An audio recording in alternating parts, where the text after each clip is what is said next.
என்னோடு கூட லூக்கா எழுதின சுவிசேஷம் 13ஆம் அதிகாரத்திற்கு உங்கள் வேதத்தை திருப்பிக் கொள்ளுங்கள். புக் ஆஃப் லூக் சாப்டர் 13 வசனம் 10 13 வரைக்கு.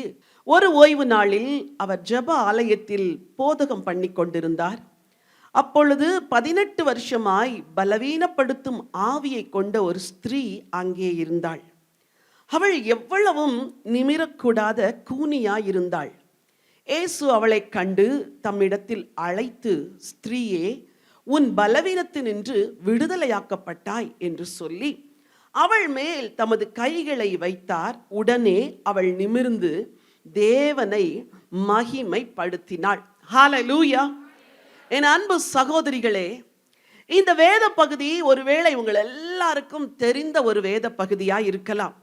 ஆனால் இதற்குள் சில சத்தியங்கள் மறைந்திருக்கிறது. அந்த சத்தியத்தை தான் நான் உங்களோடு கூட இன்றைக்கு பகிர்ந்து கொள்ள விரும்புகின்றேன். பெண் ஒருத்தி இருந்தாள். அவள் ஜெப ஆலயத்திற்கு சென்றாள். வேதம் சொல்லுகிறது, அப்பொழுது 18 வருஷமாய் பலவீனப்படுத்தும் ஆவியை கொண்ட ஒரு ஸ்திரீ அங்கே இருந்தாள். ஒருவேளை 18 வருஷமாய் அவளுக்குள் ஒரு பிரச்சனை. யாராலும் அவளை விடுதலை செய்ய முடியவில்லை. அவள் நிச்சயமாக எங்கெல்லாமோ போயிருந்திருப்பாள். அப்படிதான், மந்திரவாதிகள்கிட்ட போயிருப்பா, அங்க போயிருப்பா, மருத்துவர்கள்ட்ட போயிருப்பா. கடைசியில் எல்லாரும் சொல்லிட்டாங்க, உனக்கு நாங்கள் ஒண்ணுமே செய்ய முடியாது என்று. இப்பொழுது கூட அவள் தளர்ந்து போகாமல் தேவனுடைய ஆலயத்திற்கு வருகிறாள். வசனம் சொல்லுகிறது, அவள் எவ்வளவும் நிமிரக்கூடாத கூனி என்று. அதாவது அவ வாழ்க்கையெல்லாம் அவ தரையவே பார்த்து நடந்திருப்பா. அவளுக்கு மேலே பார்க்க ஆசையாக இருந்திருக்கும். நிமிரக்கூட முடியாது. நிமிர்ந்தாலே அங்கே முதுகில் கொஞ்சம் பிடிச்சிருக்கும் அவளுக்கு. அப்படிதான் அவளுடைய ஃபிசிக்கல் கண்டிஷன் இருந்திருக்கும் அப்படின்னு நான் நம்புகிறேன். ஆனால் அவள் தேவ ஆலயத்தில் ஜெபாலயத்திலே வந்து அமர்ந்தாள். வேதம் சொல்லுகிறது, இயேசு அவளை கண்டு தம்மிடத்தில் அழைத்து. ஹல்லேலூயா. இந்த கூடுகைக்கு யாரோ ஒருவர் உங்களை அழைக்கவில்லை, இயேசு உங்களை அழைத்து கொண்டு வந்திருக்கிறார். யாரோ ஒருவர் உங்கள் பிரச்சனையை பார்த்து, அம்மா உனக்கு இவ்வளோ பிரச்சனை இருக்குது, வா இந்த கூட்டத்துக்கு அப்படின்னு சொல்லல. இயேசு உங்களை அழைத்து கொண்டு வந்திருக்கிறார். அவர் அழைச்சிட்டு வந்தால் உங்களை வெறுமையாய் அனுப்ப மாட்டார், நிறைவாகத்தான் அனுப்புவார். ஹல்லேலூயா. இயேசு அவளை கண்டு தம்மிடத்தில் அழைத்து ஒரு வார்த்தையை சொல்லுகிறார். ஸ்திரீயே, உன் பலவீனத்தினின்று விடுதலையாக்கப்பட்டாய் என்று சொல்லி. என்ன சொன்னாரு? ஸ்திரீயே, ஜெனரலா சொல்லல. அவளை இங்க கூட்டிட்டு வாங்கன்னு சொன்னாரு. பக்கத்துல அவ குனிஞ்சிட்டே தான் வந்திருப்பா. இயேசு அந்த இடத்துல இருந்ததுனால அவளுக்கு விடுதலை வரல. அவ இயேசுவின் இடத்துல குனிந்து குனிந்து குனிந்து பலவீனத்தின் மத்தியில நடந்து வந்தா பாருங்க. அவ வந்ததுனால அவளுக்கு விடுதலை வந்துச்சு. ஹல்லேலூயா. இங்க வந்திருக்கிற என் அன்பு சகோதரிகளே, உங்க வாழ்க்கையில இயேசு இருக்கிறார், இல்லை என்று இல்லை. ஆனால் இன்றைக்கு அந்த இயேசுவை தேடி நீங்க வந்தீங்களே, இன்னைக்கு எனக்கு ஒரு விடுதலை வரும் நினைச்சு வந்தீங்களே, அதனால உங்க வாழ்க்கையில ஆண்டவர் ஒரு விடுதலையை கொடுக்க போகிறார். ஸ்திரீயே, உன் பலவீனத்தினின்று விடுதலையாக்கப்பட்டாய் என்று சொன்னதோடு அடுத்த வசனம் சொல்கிறது, அவள் மேல் தமது கைகளை வைத்தார். உடனே அவள் நிமிர்ந்து தேவனை மகிமைப்படுத்தினாள். சொன்னார், தொட்டார், சுகமாக்கினார், அவள் அவரை மகிமைப்படுத்தினாள். என்ன ஒரு அழகான வார்த்தை பாருங்கள். இன்றைக்கு இந்த பூமியிலே நீங்கள் ஏன் பிறந்திருக்கிறீர்கள் தெரியுமா? தேவனை மகிமைப்படுத்த. இந்த பூமியில தேவ மகிமைக்காக வாழும்படிதான் ஆண்டவர் உங்களை அழைத்தார். தேவ மகிமைக்காக வாழும்படிதான் ஆண்டவர் உங்களை வேறு பிரித்தார். ஆனால் அந்த மகிமையான வாழ்வு வாழாதபடி ஏதோ ஒன்று உங்களை குனிய வைத்திருக்கிறது. ஏதோ ஒன்று உங்களை தரையவே பார்த்து கொள்ள செய்து கொண்டிருக்கிறது. இன்றைக்கு ஆண்டவர் அந்த எல்லா கட்டுகளையும் உடைச்சு உங்களை விடுதலை செய்து இனிமேல் நீங்கள் தேவனை மகிமைப்படுத்துகிற பெண்ணாய் உங்களை வாழ வைக்க போகிறார். ஹல்லேலூயா. நீங்க விசுவாசித்தால் இன்றைக்கு தேவனுடைய மகிமையை காண்பீர்கள். சரி, வேதத்திலே பெண்களை குறித்து ஒரு காரியம் பழைய ஏற்பாட்டில் ரொம்ப சொல்லப்பட்டிருக்குது. அது என்னன்னா, சௌந்தரியமுள்ள ஸ்திரீகள், அழகுள்ள ஸ்திரீகள் என்று பல பெண்களை குறித்து பைபிள் சொல்லியிருக்குது. கொஞ்சம் பேரை சொல்லுங்க பார்க்கலாம், யாரெல்லாம் அழகுள்ள ஸ்திரீன்னு பைபிள் சொல்லுது? ரெபேக்காள் அழகுள்ள ஸ்திரீயா இருந்தாள். அப்புறம் சாராள் அழகுள்ள ஸ்திரியா இருந்தாங்க, எஸ்தர் கூட அழகா இருந்தாங்க. That's right. ஓகே. அழகு என்பது ஒரு பெண்ணுக்கு வெளிப்படையான அழகு. That is external beauty. ஒரு பொண்ணை பார்த்தோன்னே, அப்பா என்ன சோப்பா இருக்குதுப்பா, அப்பா என்ன கண்ணு இன்னும் அழகா இருக்குது, ஐப்ரோ எவ்வளோ திக்கா இருக்குது, இல்லை ஐலாஷ் எப்படி இருக்குது. இப்போல்லாம் அப்படிலாம் பார்க்குற ஒரு காலத்துக்கு வந்துட்டோம். ஐயோ ஸ்கின் எவ்வளோ நல்லா சாஃப்டாக இருக்குது, ஸ்கின் டோன் எப்படி இருக்குது. இதெல்லாம் எக்ஸ்டர்னல் பியூட்டி. ஆனால் ஒரு இன்டர்னல் பியூட்டி இருக்குது. அந்த பியூட்டிக்கு பேரு ஞானம் அல்லது புத்தி. ஹல்லேலூயா. அந்த இன்டர்னல் பியூட்டிக்கு பேரு தெய்வீக குணம் அல்லது தேவ சாயல். அந்த இன்டர்னல் பியூட்டிக்கு பேரு பரிசுத்த ஆவியானவரின் ஆளுகை, அவருடைய செயல்பாடு. அப்போ இன்னைக்கு அநேக பெண்கள் இந்த எக்ஸ்டர்னல் பியூட்டிக்கு தான் நேரம் செலவழிக்கிறாங்களே ஒழிய இன்டர்னல் பியூட்டிக்கு அவங்க நேரத்தை செலவழிக்கல. இந்த பெண்ணுக்கு ஒரு பலவீனம் இருந்துச்சு. என்ன பலவீனம்? External deformity. அவளை பார்க்கும் போதே எல்லாருக்கும் தெரியும், இவ கூனி, இவ 18 வருஷமா எப்படி இருக்கிறா, இவ நிமிர முடியாது. இன்னைக்கு நம்மளை பார்க்கும் போதே எக்ஸ்டர்னலா நம்மளை எடை போட்டு மார்க் போட்டு அதுல ஒரு இடம் வச்சிடுறாங்க. ஆனா ஆண்டவர் சொல்றார், மகளே இந்த வெளிப்படையான பலவீனத்தை குறை இருக்குது நீ பார்க்காத. கண்ணு சின்னதா இருக்குது, மூக்கு வந்து ஷேப்ல இல்லை, அப்புறம் முடியெல்லாம் வளர மாட்டேங்குது, எல்லாம் கொட்டி போயிருது, இதெல்லாம் பார்க்காத. உனக்கு ஒரு இன்டர்னல் பியூட்டி நான் தர விரும்புகிறேன். ஆனா அந்த பியூட்டி இல்லாதபடி நீ இன்டர்னலா எப்படி இருக்கிற தெரியுமா? டிஃபார்மிட்டியோட இருக்கிற. உனக்கு உள்ளான அழகு இல்லை, உள்ளான சுகம் இல்லை, உள்ளான பலன் இல்லை. சரி, ஒரு பெண் வெளிப்படையா என்ன பிரச்சனைகள் எல்லாம் சந்திப்பா அப்படின்னா, நான் ஒரு மருத்துவராக இருக்கிறதுனால பொதுவாக பேஷண்ட்ஸ் வருவாங்க.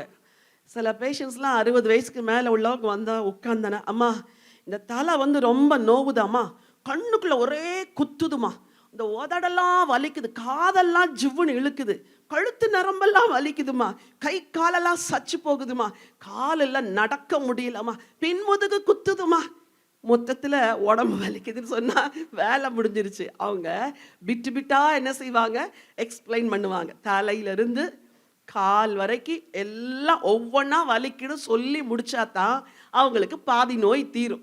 அதை நம்ம சொல்ல விடலைன்னா இந்த டாக்டர் நான் சொல்றதெல்லாம் கேட்க மாட்டேங்கிறாங்கன்னு சொல்லிடுவாங்க. அதனால பொறுமையாக எல்லா வலியும் சொல்லி முடிக்கிற வரைக்கும் ஒரு டாக்டர் என்ன செய்யணும், கேட்கணும். கேட்டாலே பாதி நோய் தீந்துடும். கண்ணில் பிரச்சனை, காதில் பிரச்சனை, வாயில பிரச்சனை, கையில பிரச்சனை, காலில் பிரச்சனை, இது எக்ஸ்டர்னல் வீக்னஸ். ஆனா எல்லாருக்கும் இதே ஆர்கன்ல கொஞ்சம் இன்டர்னல் வீக்னஸ் இருக்குது.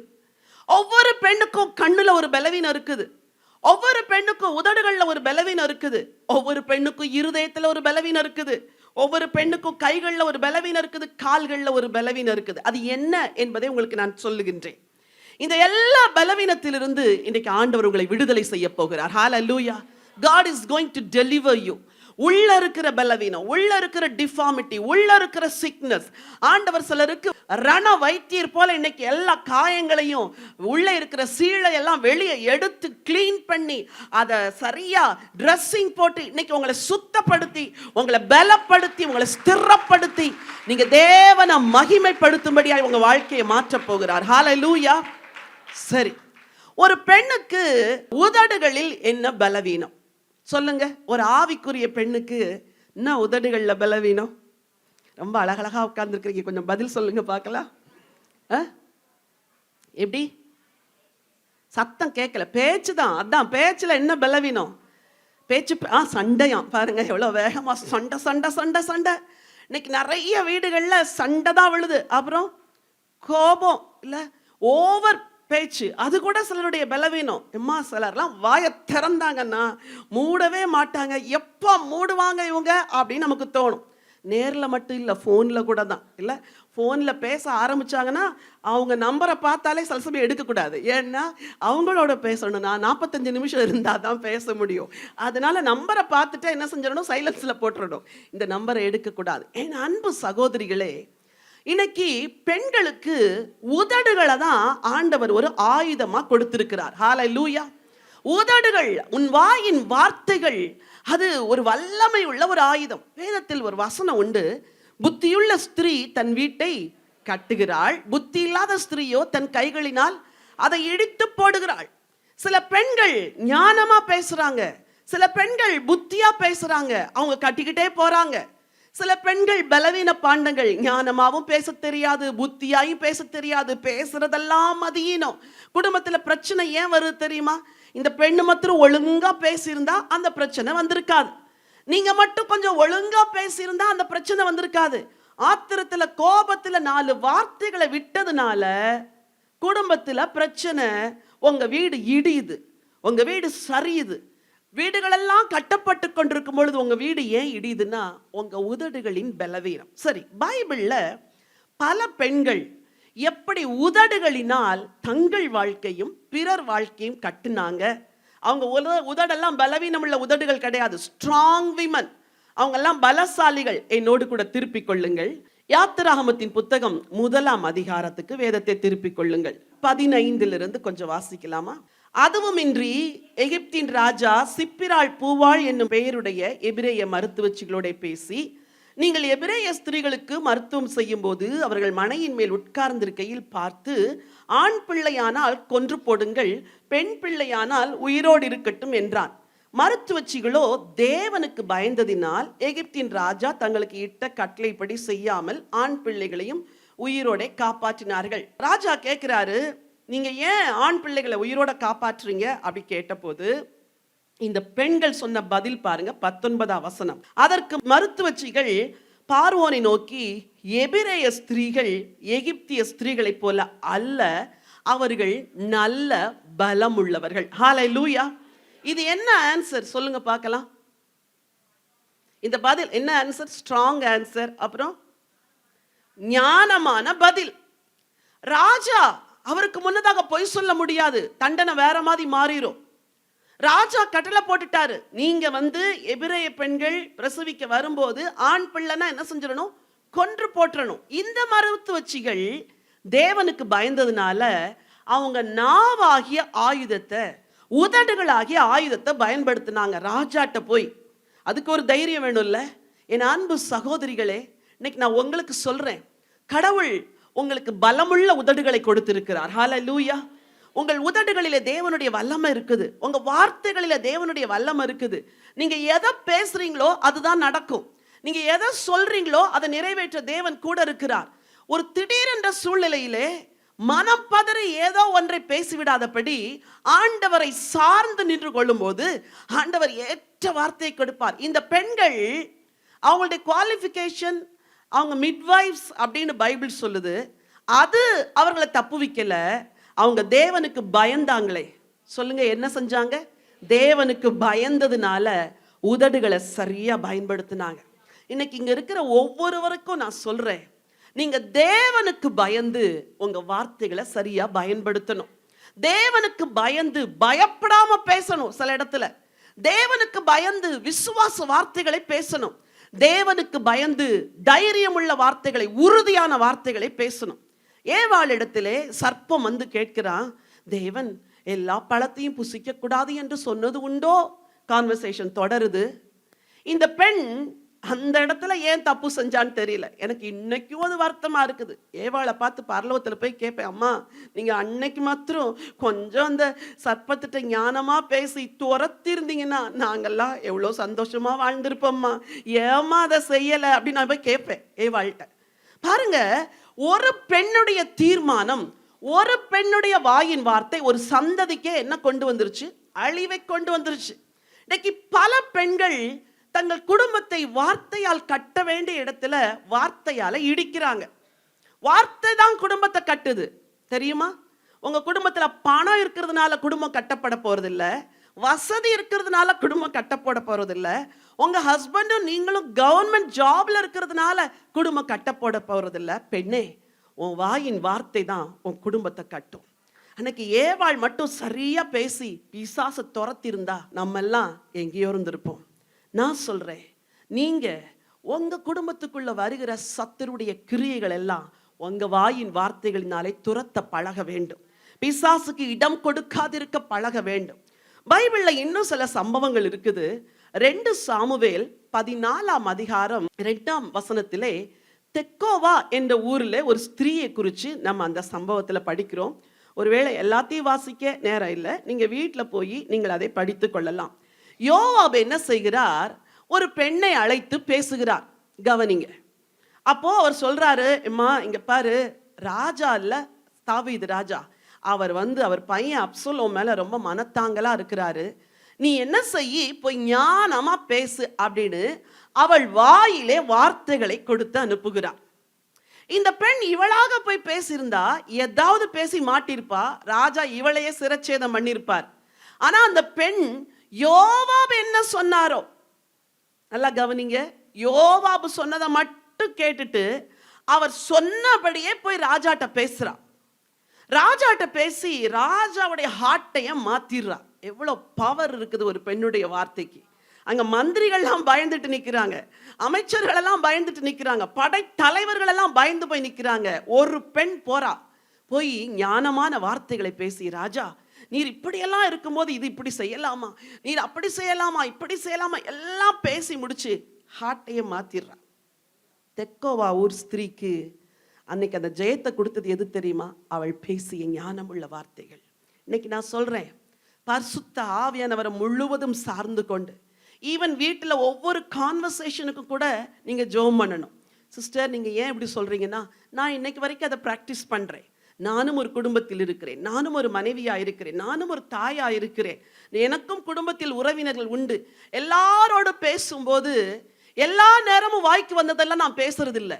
நான் பேசுறதுக்கு முன்னாடி சில வேளைகளை சின்ன சின்ன சின்ன சின்ன ஜபங்களை பண்ணிட்டு தான் பேசுவேன். ஆண்டவரே நான் போறேன், இப்போ என்ன பேசணும், ஏதோ ஒரு ஹார்ட் கான்வர்சேஷன் நடக்கும்போது, ஆண்டவரே நான் தேவையில்லாமல் ஏதாவது பேசக்கூடாது, ஆண்டவரே என் நாக்குக்கு கண்ட்ரோல் வைங்க, ஆண்டவரே இன்னும் ஜெபிக்கிறேன், இன்னும் ஜெபிக்கிறேன், இன்னும் ஜெபிக்கிறேன். சரியான வார்த்தைகளை ஆண்டவர் அந்த இடத்துல கொடுக்கும் பொழுது குடும்ப உறவுகள் பலப்படுகிறது, குடும்ப உறவுகள் ஸ்திரப்படுகிறது. ஹல்லேலூயா. என் அன்பு சகோதரிகளே, உங்க வாழ்க்கையில கர்த்தர் உங்களுக்கு கொடுத்திருக்கிற மிகப்பெரிய ஆயுதம் எது தெரியுமா? உங்கள் நாவு, உங்கள் உதடு. அது பலவீனம் உள்ள உதடா இருக்கக்கூடாது. தீமோத்தேயுக்கும் தீத்துவுக்கும் பவுல் எழுதும் போது சொல்லுவார், பெண்கள் வீண் அலுவற்காரிகளாய் வீடு வீடாய் போய் பேசாதபடிக்கு அவங்களுக்கு புத்தி சொல்லு அப்படின்னு. இன்னைக்கு நீங்க வீண் அலுவற்காரிகளா இருக்கக்கூடாது. டைம் போகல, பக்கத்து வீட்டில் அக்காட்ட போய் பேசிட்டு வரலாம் அப்படின்ட்டு போனீங்கன்னு வச்சுக்கோங்களேன், அங்க நடக்கிற கான்வர்சேஷன் நீங்க என்ன பேசுவீங்கன்னா கண்டிப்பா மூணாவது அக்காவை பத்தி தான் பேசுவீங்க, அப்படிதானே? ரெண்டு பேர் சேர்ந்தா, ரெண்டு சகோதரிகள் சேர்ந்தா பேசுறது மூன்றாவது ஒரு நபரை. எல்லாம் பேசி முடிச்சுட்டு, சரிங்க ஜெபம் பண்ணிக்கோங்க, ஜெபத்துக்காகத்தான் இதை சொன்னேன் அப்படின்னு சொல்லிட்டு வருவீங்க. 1 மணி நேரம் பேசி முடிச்சது புறங்கூறுதல். ஆனா அதுக்கு முற்றுப்புள்ளி எப்படி தெரியுமா வைக்கிறோம்? ஜெபம் பண்ணிக்கோங்க, ஜெபம் பண்றதுக்கு தான் சொன்னேன். No no no no. இப்படி ஒரு வாழ்க்கையை ஆண்டவர் உங்கள்கிட்ட எதிர்பார்க்கவே இல்லை. சிஸ்டர், அந்த 1 ஹவர்ல நீங்க போனீங்கல்ல, எனக்கு ஒரு 1 ஹவர் இருக்குது, நம்ம 2 பேர் கொஞ்சம் சேர்ந்து ஜெபம் பண்ணலாமா வாங்க அப்படின்னு கூப்பிட்டு அவங்களோட ஜெபிச்சிருந்தீங்கன்னா எத்தனையோ காரியத்துல ஆண்டவர் விடுதலை தந்திருப்பார். ஹல்லேலூயா. பெண்ணே, உன் வாயின் வார்த்தைகள் பலவீனமா இருக்கக்கூடாது. சிலருக்கு வாயை திறந்தாலே யாரை பத்தியும் புறங்கூறுகிறதா வரும். அன்னைக்கு சர்ச்சில் என்ன பாட்டு பாடினாங்க, தூக்கம் வர்ற மாதிரி பாடினாங்க, இன்னைக்கு என்ன பிரசங்கம் பண்ணாங்க, ஐயோ அவங்க இப்படி சொன்னாங்க, இவங்க இப்படி சொன்னாங்க. இதெல்லாம் இல்லை. இன்னைக்கு ஒரு முற்றுப்புள்ளி வைக்கணும். ஆண்டவரே, வீண் வார்த்தைகளை நான் பேச மாட்டேன். ஆண்டவரே, என் உதடுகளில வல்லமை கொடுத்திருக்கிறீங்க, என் உதடுகளில அதிகாரத்தை கொடுத்திருக்கிறீங்க, என் உதடுகளில பலத்தை கொடுத்திருக்கிறீங்க, என் உதடுகளால என் வீட்டை கட்டுவேன். ஆண்டவரே, ஒரு பெண் இருந்தாள், அவளுக்கு ராஜா புருஷனா இருந்தார். இந்த பெண் அந்த ராஜாவை நேசித்தாள். ஆரம்பத்துல அவங்க அன்பெல்லாம் ரொம்ப ஸ்ட்ராங்கா இருந்துச்சு. மீகாள் தாவீதை நேசித்தாள், தாவீதும் மீகாளை நேசித்தார், அப்படிலாம் பைபிள் சொல்லுது. ஆனா நாள் ஆக ஆக என்ன ஆகுதுன்னா, பைபிள் அவளை குறித்து சொல்லி முடிக்கிற ஒரு சோக சம்பவம், மீகாள் தன் இருதயத்திலே தாவீதை அவமதித்தாள் அப்படின்னு சொல்லியிருக்கு. மேரேஜ் என்னவோ லவ் மேரேஜ் தான், கட்டினது என்னவோ விரும்பி தான் கட்டினா தாவீத. ஆனால் நாட்கள் ஆக ஆக ஆக வாழ்க்கை என்ன செஞ்சிருது, புளிச்சிருது. நல்லா கவனிங்க, பிஃபோர் மேரேஜ் லைஃப் வேற, எல்லாம் இன்பமா இருக்கும், எல்லாம் அப்படி பரலோகத்தில் இருக்கிற மாதிரி இருக்கும், கனவுகள் கற்பனைகள் எல்லாம் பெருசா இருக்கும். என்கேஜ்மெண்ட் ஆனதுலேருந்து திருமணம் ஆற வரைக்கும் உங்க மொபைல்ல ஃபோன் கால்களை பார்த்தா எத்தனை மணி நேரங்கள், எத்தனை இரவுகள், எத்தனை பகல்கள், ரொம்ப இன்பமா இருக்கும். ஆனா வாழ்க்கை, நிஜமான வாழ்க்கையில உள்ள என்டர் ஆன பிறதான் ரியல் பிக்சர் தெரியும். அங்கதான் நீங்க அட்ஜஸ்ட் பண்ணணும். அங்கதான் புருஷனுடைய ஒரிஜினல் நேச்சர் தெரியும். அவர் கோபப்பட்டு பார்த்ததே இல்லை கல்யாணத்துக்கு முன்னாடி. ஆனா கல்யாணத்துக்கு பிறகு ஐயோ இந்த மனுஷனா இவரா அப்படின்னு நினைக்கிற மாதிரி ரூபங்கள் எல்லாம் வேற மாதிரி மாறும்.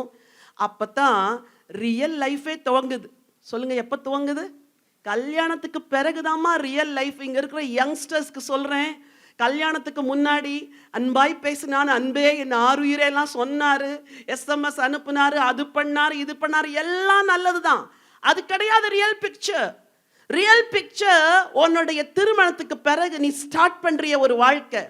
அதுல மேடு இருக்கும், பள்ளம் இருக்கும், உயர்வு இருக்கும், தாழ்வு இருக்கும், சில சண்டைகள் இருக்கும், சச்சரவுகள் இருக்கும். சகிக்கணும், பொறுக்கணும், விட்டு கொடுக்கணும், மன்னிக்கணும், மறக்கணும். இதுதான் வாழ்க்கை. அதுக்கு முன்னாடி இருந்தது அது முன் ருசி. ஆனா ரியல் ருசி எப்போ? கல்யாணத்துக்கு பிறகுதான். சிலருக்கு முதல் நாளிலிருந்தே வாழ்க்கை நரகமாக மாறின அனுபவங்கள்லாம் இருக்குது. ஆனாலும் சொல்லுகிறேன், உன் வாயின் வார்த்தைகளால் நீ ஜெயிக்க முடியும். ஹல்லேலூயா. இந்த மீகாள் என்ன செய்றா? தாவீது குதித்து நடனம் பண்ணிட்டு வரார். பலகணி வழி பார்க்கிறா. தாவீது ஏப்போத்தை தரிச்சிட்டு கர்த்தருக்கு முன்னாடி சந்தோஷமா நடனம் பண்ணிட்டு வரார். வேதம் சொல்லுது, தன் இருதயத்தில் அவனை அவமதித்தாள்.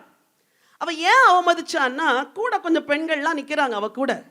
சொல்லியிருப்பாங்க, அம்மா ராஜாவை பாருங்கம்மா, என்னம்மா இப்படி ட்ரெஸ் பண்ணிக்கிட்டு ஆடுறாரு அப்படின்னு ஒரு பெண் சொல்லியிருப்பா. இவ திருப்பி சொல்லியிருக்கணும், என் கணவன் தேவனுக்காய் ஆடுகிறான், மனுஷிகமா ஆடலை அப்படி சொல்லி அந்த பெண்ணுடைய வாயை என்ன செஞ்சிருக்கணும்? கொஞ்சம் ஒரு பூட்டு போட்டிருக்கணும். அவ அப்படி சொல்லலை. ஆமா இல்ல, மனசுக்குள்ள ஐயோ என்ன இது இவ்வளோ பெண்களுக்கு முன்னாடி இப்படி ஆடுறாரு. மீகாள், உனக்கு ஆதியில ரொம்ப அன்பா இருந்த புருஷன் இப்ப கசப்பா மாறிட்டாரா? இன்னைக்கு இங்க இருக்கிற அநேக ஸ்திரீகளுக்கு உங்க புருஷனை உண்மையா நேசிக்கிறீங்களா அப்படின்னா நான் சொல்றேன், ஒரு கை கூட உயராது. ஏன்னா ரொம்ப கஷ்டமா இருக்குது சிஸ்டர். அதாம்மா வாழ்க்கை. Love is not emotion. அன்புங்கிறது உணர்வுகள் அல்ல, இட்ஸ் a டெசிஷன். அது தீர்மானம். அவர் குறைவுள்ளவர் தான், அவர் பலவீனர் தான், அவர் உண்மையில்லாதவர் தான், அவர் சரியா ஜெபிக்காதவர் தான், அவர் சரியா தேவனை நேசிக்காதவர். ஆனாலும் நான் அவரை நேசிப்பேன். Decision, it's not emotion. திரும்ப சொல்றேன், உணர்வில் ஐயோ உங்களை பார்த்தா எவ்வளோ அன்பா இருக்குது அப்படின்னு ஒரு பெண்ணுக்கு சொல்ல வரவே வராது. யாருக்காவது அப்படி இருக்குதா சொல்லுங்க? என் புருஷனை பார்த்து இன்னைக்கு காலையில ஏங்க உங்களை பார்த்தா அவ்வளோ அன்பா இருக்குதுங்க அப்படின்னு யாருன்னா சொல்லிட்டு வந்தீங்களா? சான்ஸே கிடையாது. ஏன்னா குறைவுள்ள ஒரு மனுஷனோடு கரம் பிடித்து தான் நீங்க வாழ்க்கையை நடத்துறீங்க. ஆனா நடுவுல ஒரு நூல் இருக்குது. அந்த நூலோடு சேர்ந்து முப்புரி நூலாய் நீங்க கட்டப்பட்டு இருக்கிறதுனால தான் குடும்பம் சந்தோஷமா இருக்குது. ஹல்லேலூயா. எல்லா பலவீனங்களையும் மறந்து, எல்லா குறைவுகளையும் மறந்து என் இயேசுவுக்குள் ஒரு புருஷனை சந்தோஷமா நீங்க பார்த்தீங்கன்னா உங்க வாழ்க்கை சந்தோஷமா இருக்கும். அப்போ மீகாளுக்கு நாள் ஆன பிறகு புளிச்சிருச்சு, அவமதிக்கிறாள். அதனால என்ன நடந்துச்சுன்னு பைபிள் சொல்லுது, வாழ்க்கையெல்லாம் அவளுக்கு என்ன இல்லையா? பிள்ளைகள் இல்லை. வாழ்க்கையெல்லாம் பிள்ளை இல்லை. சைலண்டா அவமதிச்சா, பப்ளிக் ஷேம்ல வாழ்ந்தா. இன்னைக்கு உங்களுக்கு சொல்றேன், உங்க வாயின் வார்த்தைகள் இருக்கு பாருங்க. உங்க கணவனை கட்டுறது உங்க வாயின் வார்த்தை தான். உங்க பிள்ளைகளை கட்டுறது உங்க வாயின் வார்த்தைகள் தான். பிள்ளைங்களை பார்த்து அப்ரிஷியேட் பண்ணணும். எப்பவுமே குறை சொல்லிக்கிட்டே இருக்கக்கூடாது. என்ன இது 30 மார்க் வாங்கியிருக்கிற, அடுத்த முறை 50 மார்க் வாங்கியிருக்கிறோம். என்ன இது 50 மார்க் வாங்கியிருக்கிற, 90 வாங்கலை. போன தடவை 30 மார்க் வாங்கிருச்சு, இந்த முறை 50 மார்க் வாங்கினா தாயாகிய நீங்க என்ன செய்யணும்? கொஞ்சம் சாத்தமா சொல்லுங்க பார்க்கலாம். பாராட்டணும். நல்லா வாங்கியிருக்கிற மகளே, பரவாயில்லடா, அடுத்த முறை 70 வாங்கிறேன்னு இந்த என்கரேஜிங் வேர்டு இருக்கு பாருங்க, அது அடுத்த முறை இன்னும் கொஞ்சம் படிக்க வைக்கும். இப்படித்தான் குடும்பத்தை கட்டணும். பிள்ளை படிக்கலன்னு சொல்லிக்கிட்டே இருக்கிறீங்க, படிக்க வைக்கிற வல்லமை உங்க நாக்குல இருக்குது. பிள்ளையை பார்த்து சொல்லுங்க, பாரு உனக்கா அம்மா ஜோம் பண்ணியிருக்கேன்டா, நீ நல்லா படிப்ப. பாராட்டின் வார்த்தைகள், அன்பின் வார்த்தைகள். பிள்ளைங்க இதெல்லாம் எதிர்பார்க்கிறாங்க. புருஷனுக்கு கூட அதான். ஒரு கணவன் ஒரு மனைவியின் இடத்துல என்ன எதிர்பார்ப்பார் அப்படின்னு 22 வருஷமா ஸ்டடி பண்ணி காரியத்தின் கடைத்தொகையை சொல்றேன். ஒரு மனைவியின் இடத்துல ரெஸ்பெக்ட் தான் ஒரு ஹஸ்பண்ட் ஃபர்ஸ்ட் எதிர்பார்க்கிறார். ரெஸ்பெக்ட். அவர் புருஷன் அப்படின்னு ரெஸ்பெக்ட். ஊழியக்காரனா இருந்தா அவர் ஊழியக்காரர் அப்படின்னு ஒரு ரெஸ்பெக்டை ஒரு மனைவி கொடுக்கணும். மீகாள் இங்க கொடுக்கல. ரெண்டாவது, ஒரு புருஷன் மனைவி இடத்துல என்ன எதிர்பார்க்கிறார்? அப்ரிசியேஷன். எதை எதிர்பார்க்கிறாரு? கல்யாணத்துக்கு பிறகு ஒரு புடவை வாங்கி கொடுத்துறாரு, அது பார்த்தாலே நல்லா இல்லை, பச்சை கலரா இருக்குது, பிடிக்கவே இல்லை, என்ன கலருங்க வாங்கிட்டு வந்துருக்கிறீங்க அப்படி சொல்லக்கூடாது. அழகாக கட்டிட்டு அவருக்கு முன்னாடி போயிடணும். ஏங்க நீங்கள் வாங்கிட்டு வந்தீங்களே இந்த சாரீ நல்லா இருக்குதுங்களா? அவருக்கு ஒரே சந்தோஷமா இரு. என் மனைவி நான் வாங்கிட்டு வந்த சாரியை கட்டிட்டாள். அது உங்களுக்கு பிடிக்கவே பிடிக்காது, உண்மையாக சொல்கிறேன் பிடிக்காது. ரொம்ப நல்லா இருக்குதுங்க, அழகான டிசைன். அது பொய்யா? இல்லை, அது உண்மை. அவருக்கு பிடிச்சிருக்குது இல்லை, அதனால நீங்களும் அதை பிடிச்ச மாதிரி அவர்கிட்ட சொல்லணும். இதெல்லாம் சின்ன சின்ன சின்ன சின்ன விஷயங்கள். என்ன வாங்கிட்டு வந்தீங்க புடவை அப்படின்னா அவருக்கு சுருக்குன்னு உள்ள குத்தும் பாருங்க. அடுத்த முறை வாங்கியே தரமாட்டார். சொல்றீங்கல்ல 30 வருஷம் ஆச்சு மனுஷன் ஒரு புடவை வாங்கி தர மாட்டான். ஆமாம், முதல் முறை வாங்கி கொடுக்கும்போது என்ன சொன்னேன்? நல்லா இல்லைன்னு சொன்னல, அதனால அவர் டிசைட் பண்ணிட்டாரு, இந்த காசு கொடுக்குறேன் நீயே போய் வாங்கிக்கோ, நான் செலக்ட் பண்ணா நல்லா இல்லை. சிஸ்டர்ஸ், வார்த்தைகளினால குடும்பத்தை கட்டணும். வார்த்தை பிள்ளைக்கும் அதுதான், புருஷனுக்கு அதுதான், இன்லாஸ்க்கும் அதுதான், சமுதாயத்திலே அதுதான். இந்த மீகாள் அவமதித்தாள். இன்னொரு பெண் இருக்கிறாள், அவளும் ஒரு ராஜாத்தி. ஒரு பெரிய விருந்து நடக்குது, ராஜா கூப்பிடுறாரு, அம்மா ராஜ கிரீடெல்லாம் தரிச்சிட்டு என் மந்திரிகளுக்கு முன்னாடி என்னை கௌரவப்படுத்துறதுக்கு நீ வா அப்படின்னு கூப்பிடுறார். ஆனா இந்த பெண் சொன்ன பதில் என்ன சொல்லுங்க? வரமாட்டேன். இது எவ்வளோ ரிபல்லியஸ் ஆன்சர்ல, வரமாட்டேன். அங்க விருந்து நடக்குது பெண்களுக்கு, அவ அதுலயே லயிச்சிட்டா. இன்னைக்கு சொல்றேன், உங்களுக்குன்னு ஒரு உலகம் இருக்கலாம். நீங்க ஒரு ஸ்கூல்ல ஒர்க் பண்ணலாம், ஒரு ஹெச்எம்மா இருக்கலாம், ஒரு நர்சிங் சூப்பரண்டா இருக்கலாம், நீங்க ஒரு ஹை பொசிஷன்ல நீங்க இருக்கலாம், ஒரு கம்பெனில சிஇஓவா இருக்கலாம். ஆனா வீட்டுக்கு வந்தா நீங்க யாரு? நீங்க ஒரு ஒய்ஃப். பிள்ளைங்க உங்களுக்கும் சொல்றேன், நீ ஸ்கூல்ல டாப்பரா இருக்கலாம், ஸ்போர்ட்ஸ்ல நீ ஃபர்ஸ்டா வரலாம். வீட்டுக்கு வந்தா உங்க அப்பாக்கு நீ பிள்ளை, உங்க அம்மாக்கு நீ பிள்ளை. எல்லா டியூ ரெஸ்பெக்டையும் உங்க பேரண்ட்ஸ் கொடுக்கணும். நீ ஒரு காலேஜில் டிஸ்டிங்ஷன் வாங்கியிருக்கலாம், காலேஜ் ஃபர்ஸ்ட் வாங்கியிருக்கலாம், உங்க அப்பா 8வது வகுப்பு படிச்சு, உங்க அம்மா 3வது வகுப்பு தான் படிச்சுக்கலாம். எந்த இடத்துலையும் உன் வார்த்தையில உனக்கு என்னமா தெரியும், உங்களுக்கு என்னப்பா தெரியும் அப்படின்னு நீ சொல்லவே கூடாது. வார்த்தைகளினால் குடும்பத்தை கட்டும்படி கர்த்தர் நம்மை அழைத்திருக்கிறார். இன்னைக்கு மனம் பதறி நீங்க வார்த்தைகளை பேசி பேசி பேசி பேசி குடும்பத்தை உடைச்சிருந்தீங்கன்னா இன்னைக்கு கர்த்தர் உங்களை விடுதலை செய்ய போகிறார். ஸ்திரீயே, உன் பலவீனத்தின் நின்று நீ என்ன செய்தாய்? விடுதலையாக்கப்பட்டாய். இன்னைக்கு ஒரு டெசிஷன் எடுத்துட்டு போகணும். ஆண்டவரே, என் வேர்ட்ஸை நான் சரியா யூஸ் பண்ணுவேன் ஆண்டவரே, கேர்ஃபுல்லா யூஸ் பண்ணுவேன் ஆண்டவரே, என் வாயில பலவீனமே இனிமே இருக்கக்கூடாது, விசுவாச வார்த்தைகளை பேசுவேன். ஒரு பெண் தீர்க்கதரிசியை உபசரித்தாள். அப்போ ப்ராஃபட் கூப்பிட்டு கேட்கிறாரு, நீ எங்களை இவ்வளோ சகல சலக்கரணையோடு கவனிக்கிறியே, உனக்கு நான் என்ன செய்யணும்? சொன்ன பதில் என்னது? நம்மளா இருந்தா, ஐயோ எத்தனை வருஷம் பிள்ளை இல்லாம இருக்கிறேன், இந்த ஆண்டவர் என் ஜெபத்தையே கேட்கலையா, நீங்களாவது ஜெபம் பண்ணுங்கய்யா, அப்படிதான் நம்ம சொல்லியிருப்போம். அவ சொல்றா, எனக்கு அவளுடைய பர்சனாலிட்டி ரொம்ப பிடிச்சிருக்கு. சொல்றா, என் ஜனத்தின் நடுவே சுகமாய் குடியிருக்கிறேன். பெண்களே, வாழ்க்கையில் 1000 குறைகள் இருக்கலாம், வெளி உலகத்துக்கு வரும்போது சுகமான பெண்களை அவங்கள காட்டணும், நல்ல சந்தோஷ பெண்களை அவங்கள காட்டணும். கிறிஸ்து எனக்கு இருக்கிறார், உலகத்தில் எனக்கு குறைவுகள் இருந்தாலும் பரவாயில்லை, பரலோகத்தில் எல்லாம் நிறைவாகும், உலகத்தில் அவர் நிறைவாக்குற வரைக்கும் நான் காத்துட்டு இருக்கிறேன், நான் சுகமா இருக்கிறேன். இந்த வேர்டு தான் வரணும். இன்னையிலிருந்து பக்கத்துல பார்த்து சொல்லுங்க, உன் வாயின் வார்த்தையில கவனமா இரு, அப்படி சொல்லுங்க பார்க்கலாம். சொல்லுங்க, விசுவாச வார்த்தையை தான் பேசணும், குறை சொல்ற வார்த்தையை பேசக்கூடாது, வீட்டை இடிக்கிற வார்த்தையை பேசக்கூடாது, வீட்டை கட்டுற வார்த்தையை பேசணும். புத்தியுள்ள ஸ்திரீ தன் வாயின் வார்த்தைகளினால் குடும்பத்தை கட்டுகிறாள். சரி, 2வது, ஒரு பெண்ணுக்கு பலமும் பலவீனமுமா இருக்கிற ஒரு காரியத்தை சொல்ல போறேன். வாசிக்கலாம். சங்கீதம் 123 2வது வசனம். இதோ வேலைக்காரரின் கண்கள் தங்கள் எஜமான்களின் கையை நோக்கி இருக்குமா போலவும், வேலைக்காரியின் கண்கள் தன் எஜமாட்டியின் கையை நோக்கி இருக்குமா போலவும், எங்கள் தேவனாகிய கர்த்தர் எங்களுக்கு இரக்கம் செய்யும் வரைக்கும் எங்கள் கண்கள் அவரை நோக்கி இருக்கிறது. வசனம் சொல்லுது, வேலைக்காரியின் கண்கள் யாரை நோக்கி இருக்குது? எஜமாட்டி. வேலைக்காரனுடைய கண்கள் யாரை நோக்கி இருக்குது? முதல்ல காட் உங்களை ஸ்ட்ரெங்தன் பண்றது உங்க உதடுகள்ல. 2வது, சரீரம் பலவீனம் அடையும் போது 50 வயசு ஆயிட்டாலே கண்ணில் என்ன வந்துருது தெரியாத உங்களுக்கு? கேட்ராக்ட் வந்துருது, எல்லாம் புரை வந்துருது அப்படிங்கிறாங்க. எல்லாம் மங்களா தெரியும், நடக்கிற மனிதர்கள் எல்லாம் மரங்களை போல காண்கிறேன் அப்படிங்கிற மாதிரி எல்லாம் ஹேசியா இருக்கிற மாதிரி தான் இருக்கும். அப்புறம் போய் டாக்டர் சொல்லுவார், கேட்ராக்ட் சர்ஜரி பண்ண மாட்டேன், கர்த்தர் என்னை சுகப்படுத்துவார் அப்படின்லாம் இருக்கக்கூடாது. சரியா? சில காரியங்களுக்கு மெடிக்கல் ட்ரீட்மெண்ட் எடுக்க வேண்டிய இடத்துல எடுத்து தான் ஆகணும். அப்படிலாம் சொல்லி ஒரு சில கடைசியில் கண்ணு உள்ள லென்ஸே பர்ஸ்ட் அவுட் ஆகி அப்புறம் கண்ணே முழுசும் தெரியாமல் போனதுக்கெல்லாம் சாட்சி இருக்குது. மார்பகத்தில் புற்றுநோய், ஐயோ டாக்டர்கிட்ட போய் எப்படி காட்டுறது அப்படின்னு வெட்கப்பட்டு உட்கார்ந்து கடைசியில் 4th ஸ்டேஜ் வரைக்கும் வந்து அப்புறம் காப்பாற்றவே முடியாமல் ஒரே வருஷத்தில் இறந்து போன பெண்களும் உண்டு. உங்களுக்கு ஒரு பலவீனம் வந்தால் விழுந்து போன ஒரு உலகத்தில் நம்ம வாழ்கிறோம். ஒவ்வொரு நாளும் என்ன தீங்கு என்ன தீமை நமக்கு வரும் நமக்கு தெரியவே தெரியாது. நீங்கள் சில மெடிக்கல் அட்வைஸை கேட்குறது தப்பு இல்லை, மெடிக்கல் ட்ரீட்மெண்ட்டை எடுக்கிறது தப்பு கிடையாது. சரியா? உங்களுக்கானாலும் சரி, உங்கள் குடும்பத்தில் யாருக்காவது சுகவீனம்னா கொஞ்சம் அப்படி கேர்ஃபுல்லாக பெண்களாகிய நீங்கள் அப்படி சுதாரிச்சுக்கணும். ஒரு அம்மா ஒரு நாள் ஒரு குழந்தைய தூக்கிட்டு வந்தாங்க ஹாஸ்பிட்டலுக்கு. அந்த குழந்தை கீரைத்தண்டு மாதிரி தளர்ந்து போய் இருந்துச்சு. 2 வயசு சப்பி பேபி. அப்போது என்ன பிரச்சனை அப்படின்னு கேட்டால், காலையிலேருந்து பேதியாக போயிட்டே இருந்துச்சுமா. சரி, ஏன் இப்போ கொண்டு வந்தீங்க, ஏன் காலையில் கொண்டு வரல அப்படின்னா, இல்லைம்மா அதை ஊற்றுனேன், ஓம வாட்டரை ஊற்றுனேன், அதை ஊற்றுனேன், இதை ஊற்றுனேன், பெருங்காயத்தை அரைச்சி ஊற்ற சொன்னாங்க, என்னெல்லாமோ கதை சொன்னாங்க. அந்த குழந்தை குண்டு பேபியாக இருந்ததுனால அதுக்கு வெயினை தேடி ட்ரிப்பை ஸ்டார்ட் பண்ணுறதுக்கு முன்னாடி பேபி இறந்துருச்சு. கொஞ்சம் யோசித்து பாருங்க, ஒரு மதிகட்ட பெண் ஒரு 20 முறைக்கு மேலே ஒரு குழந்தைக்கு லூஸ் மோஷன் ஆனால் எப்படி வீட்டில் வச்சுட்டு இருக்க முடியும்?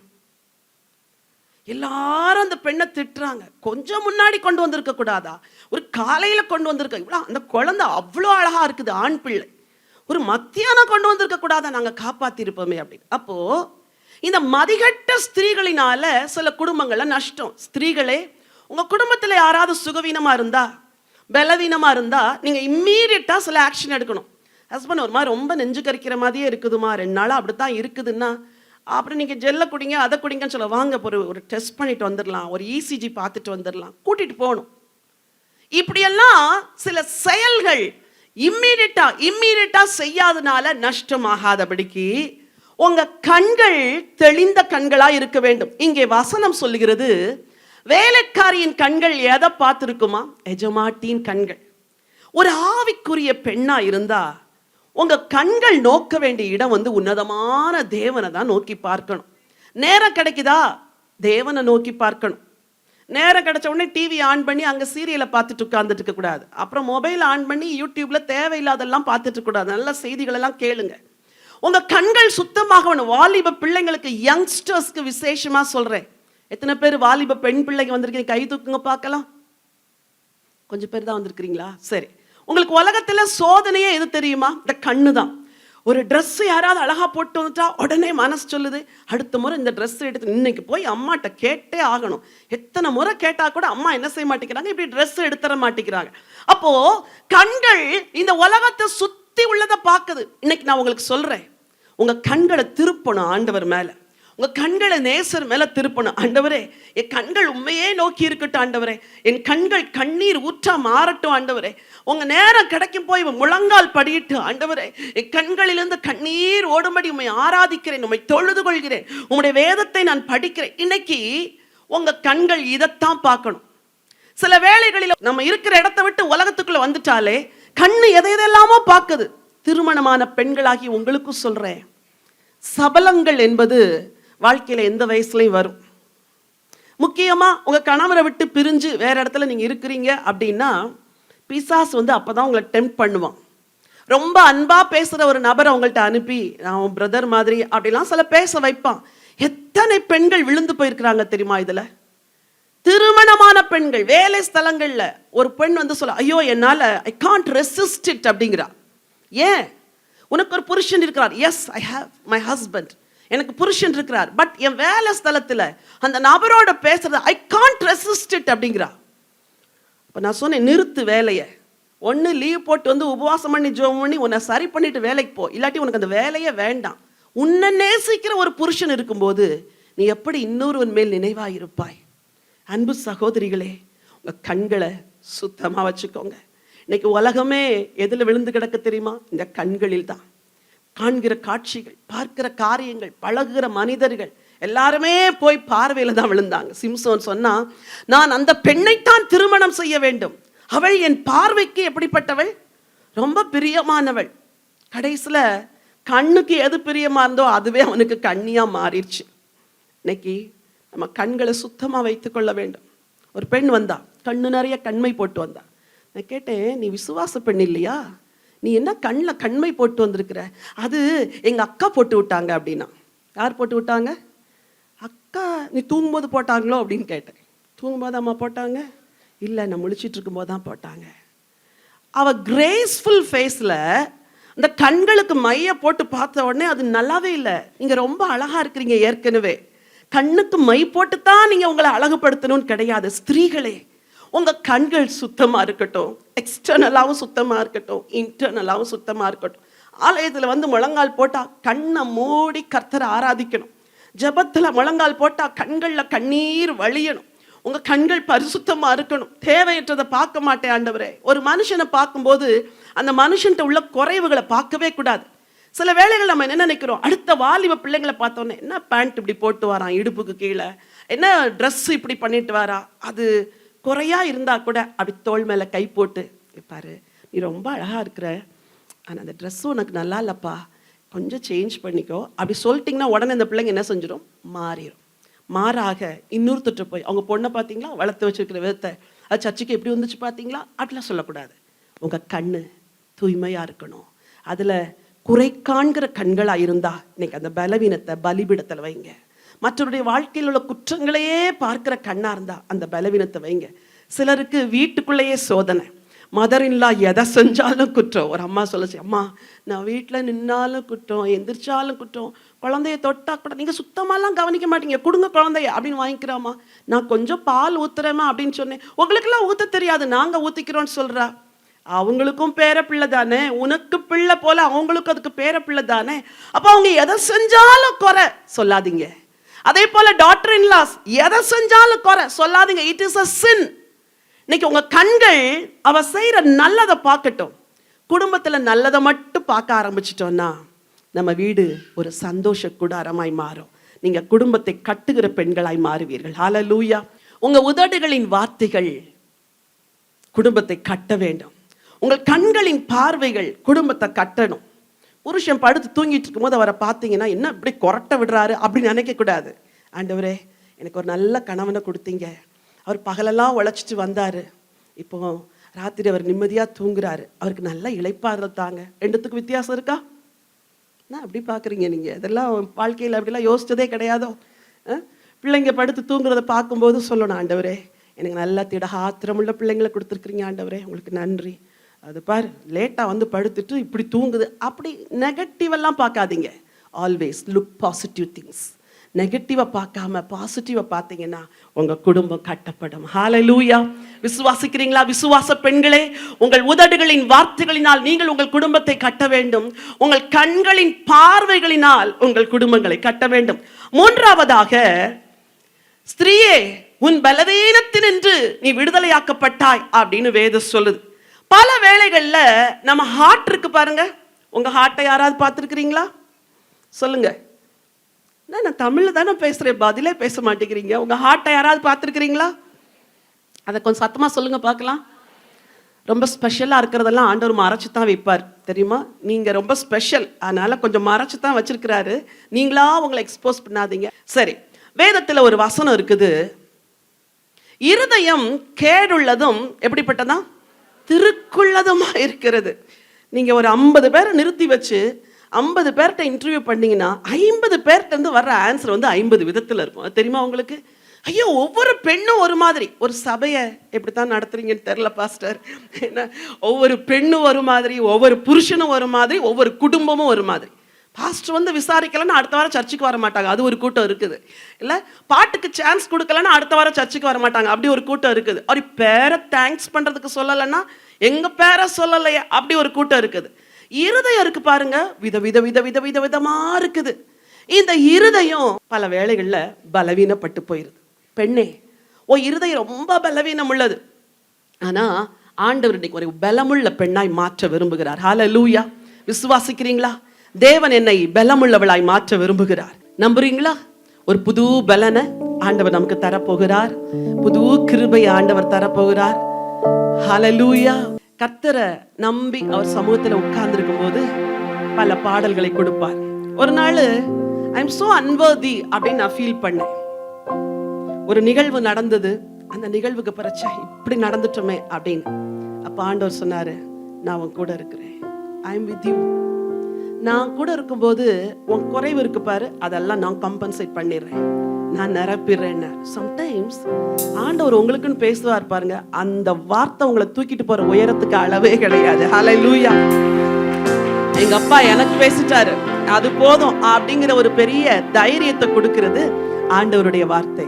தேவன் என்னோடு இருக்கின்றார், என் தேவன் என்னோடு இருக்கின்றார், தேவன் என்னோடு இருக்கின்றார், என் தேவன் என்னோடு இருக்கின்றார், இரவும் பகலும் கூட இருக்கின்றார், என்னை விட்டு விலகாமல் இருக்கின்றார், இரவும் பகலும் கூட இருக்கின்றார், என்னை விட்டு விலகாமல் இருக்கின்றார், என்னோடு ஆஹா என்னோடு என் தேவன் என்னோடு இருக்கின்றார், என்னோடு ஆஹா என்னோடு என் தேவன் என்னோடு இருக்கின்றார், இரவும் பகலும் கூட இருக்கின்றார், என்னை விட்டு விலகாமல் இருக்கின்றார், என்னோடு ஆஹா என்னோடு என் தேவன் என்னோடு இருக்கின்றார், என்னோடு என் தேவன் என்னோடு இருக்கின்றார், மலைகளின் மேலே ஏறினாலும் பள்ளத்தாக்கிலே நடந்தாலும் சொல்லுங்கள்,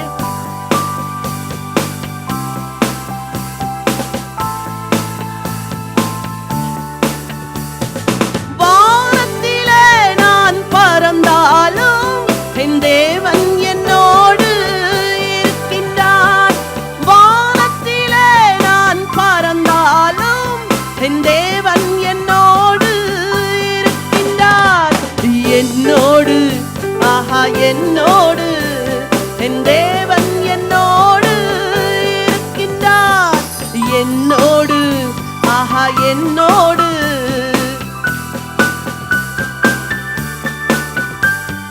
சூறைச்செடியின் கீழ் படுத்தாலும் சோர்வினால் தளர்ந்து போனாலும் சொல்லுங்கள்,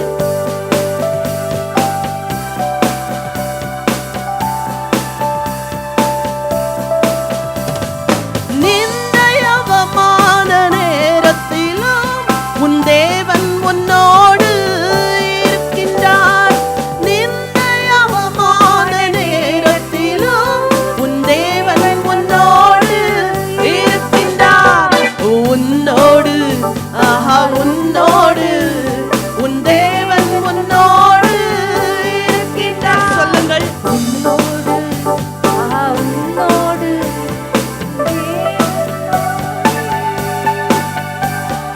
கருவில் உருவான நாள் முதல் கண்கள் மூடிடும் நாள் வரை சொல்லுங்களேன், கருவில் உருவான நாள் முதல் இந்த பூமியை விட்டு போகிற நாள் வரை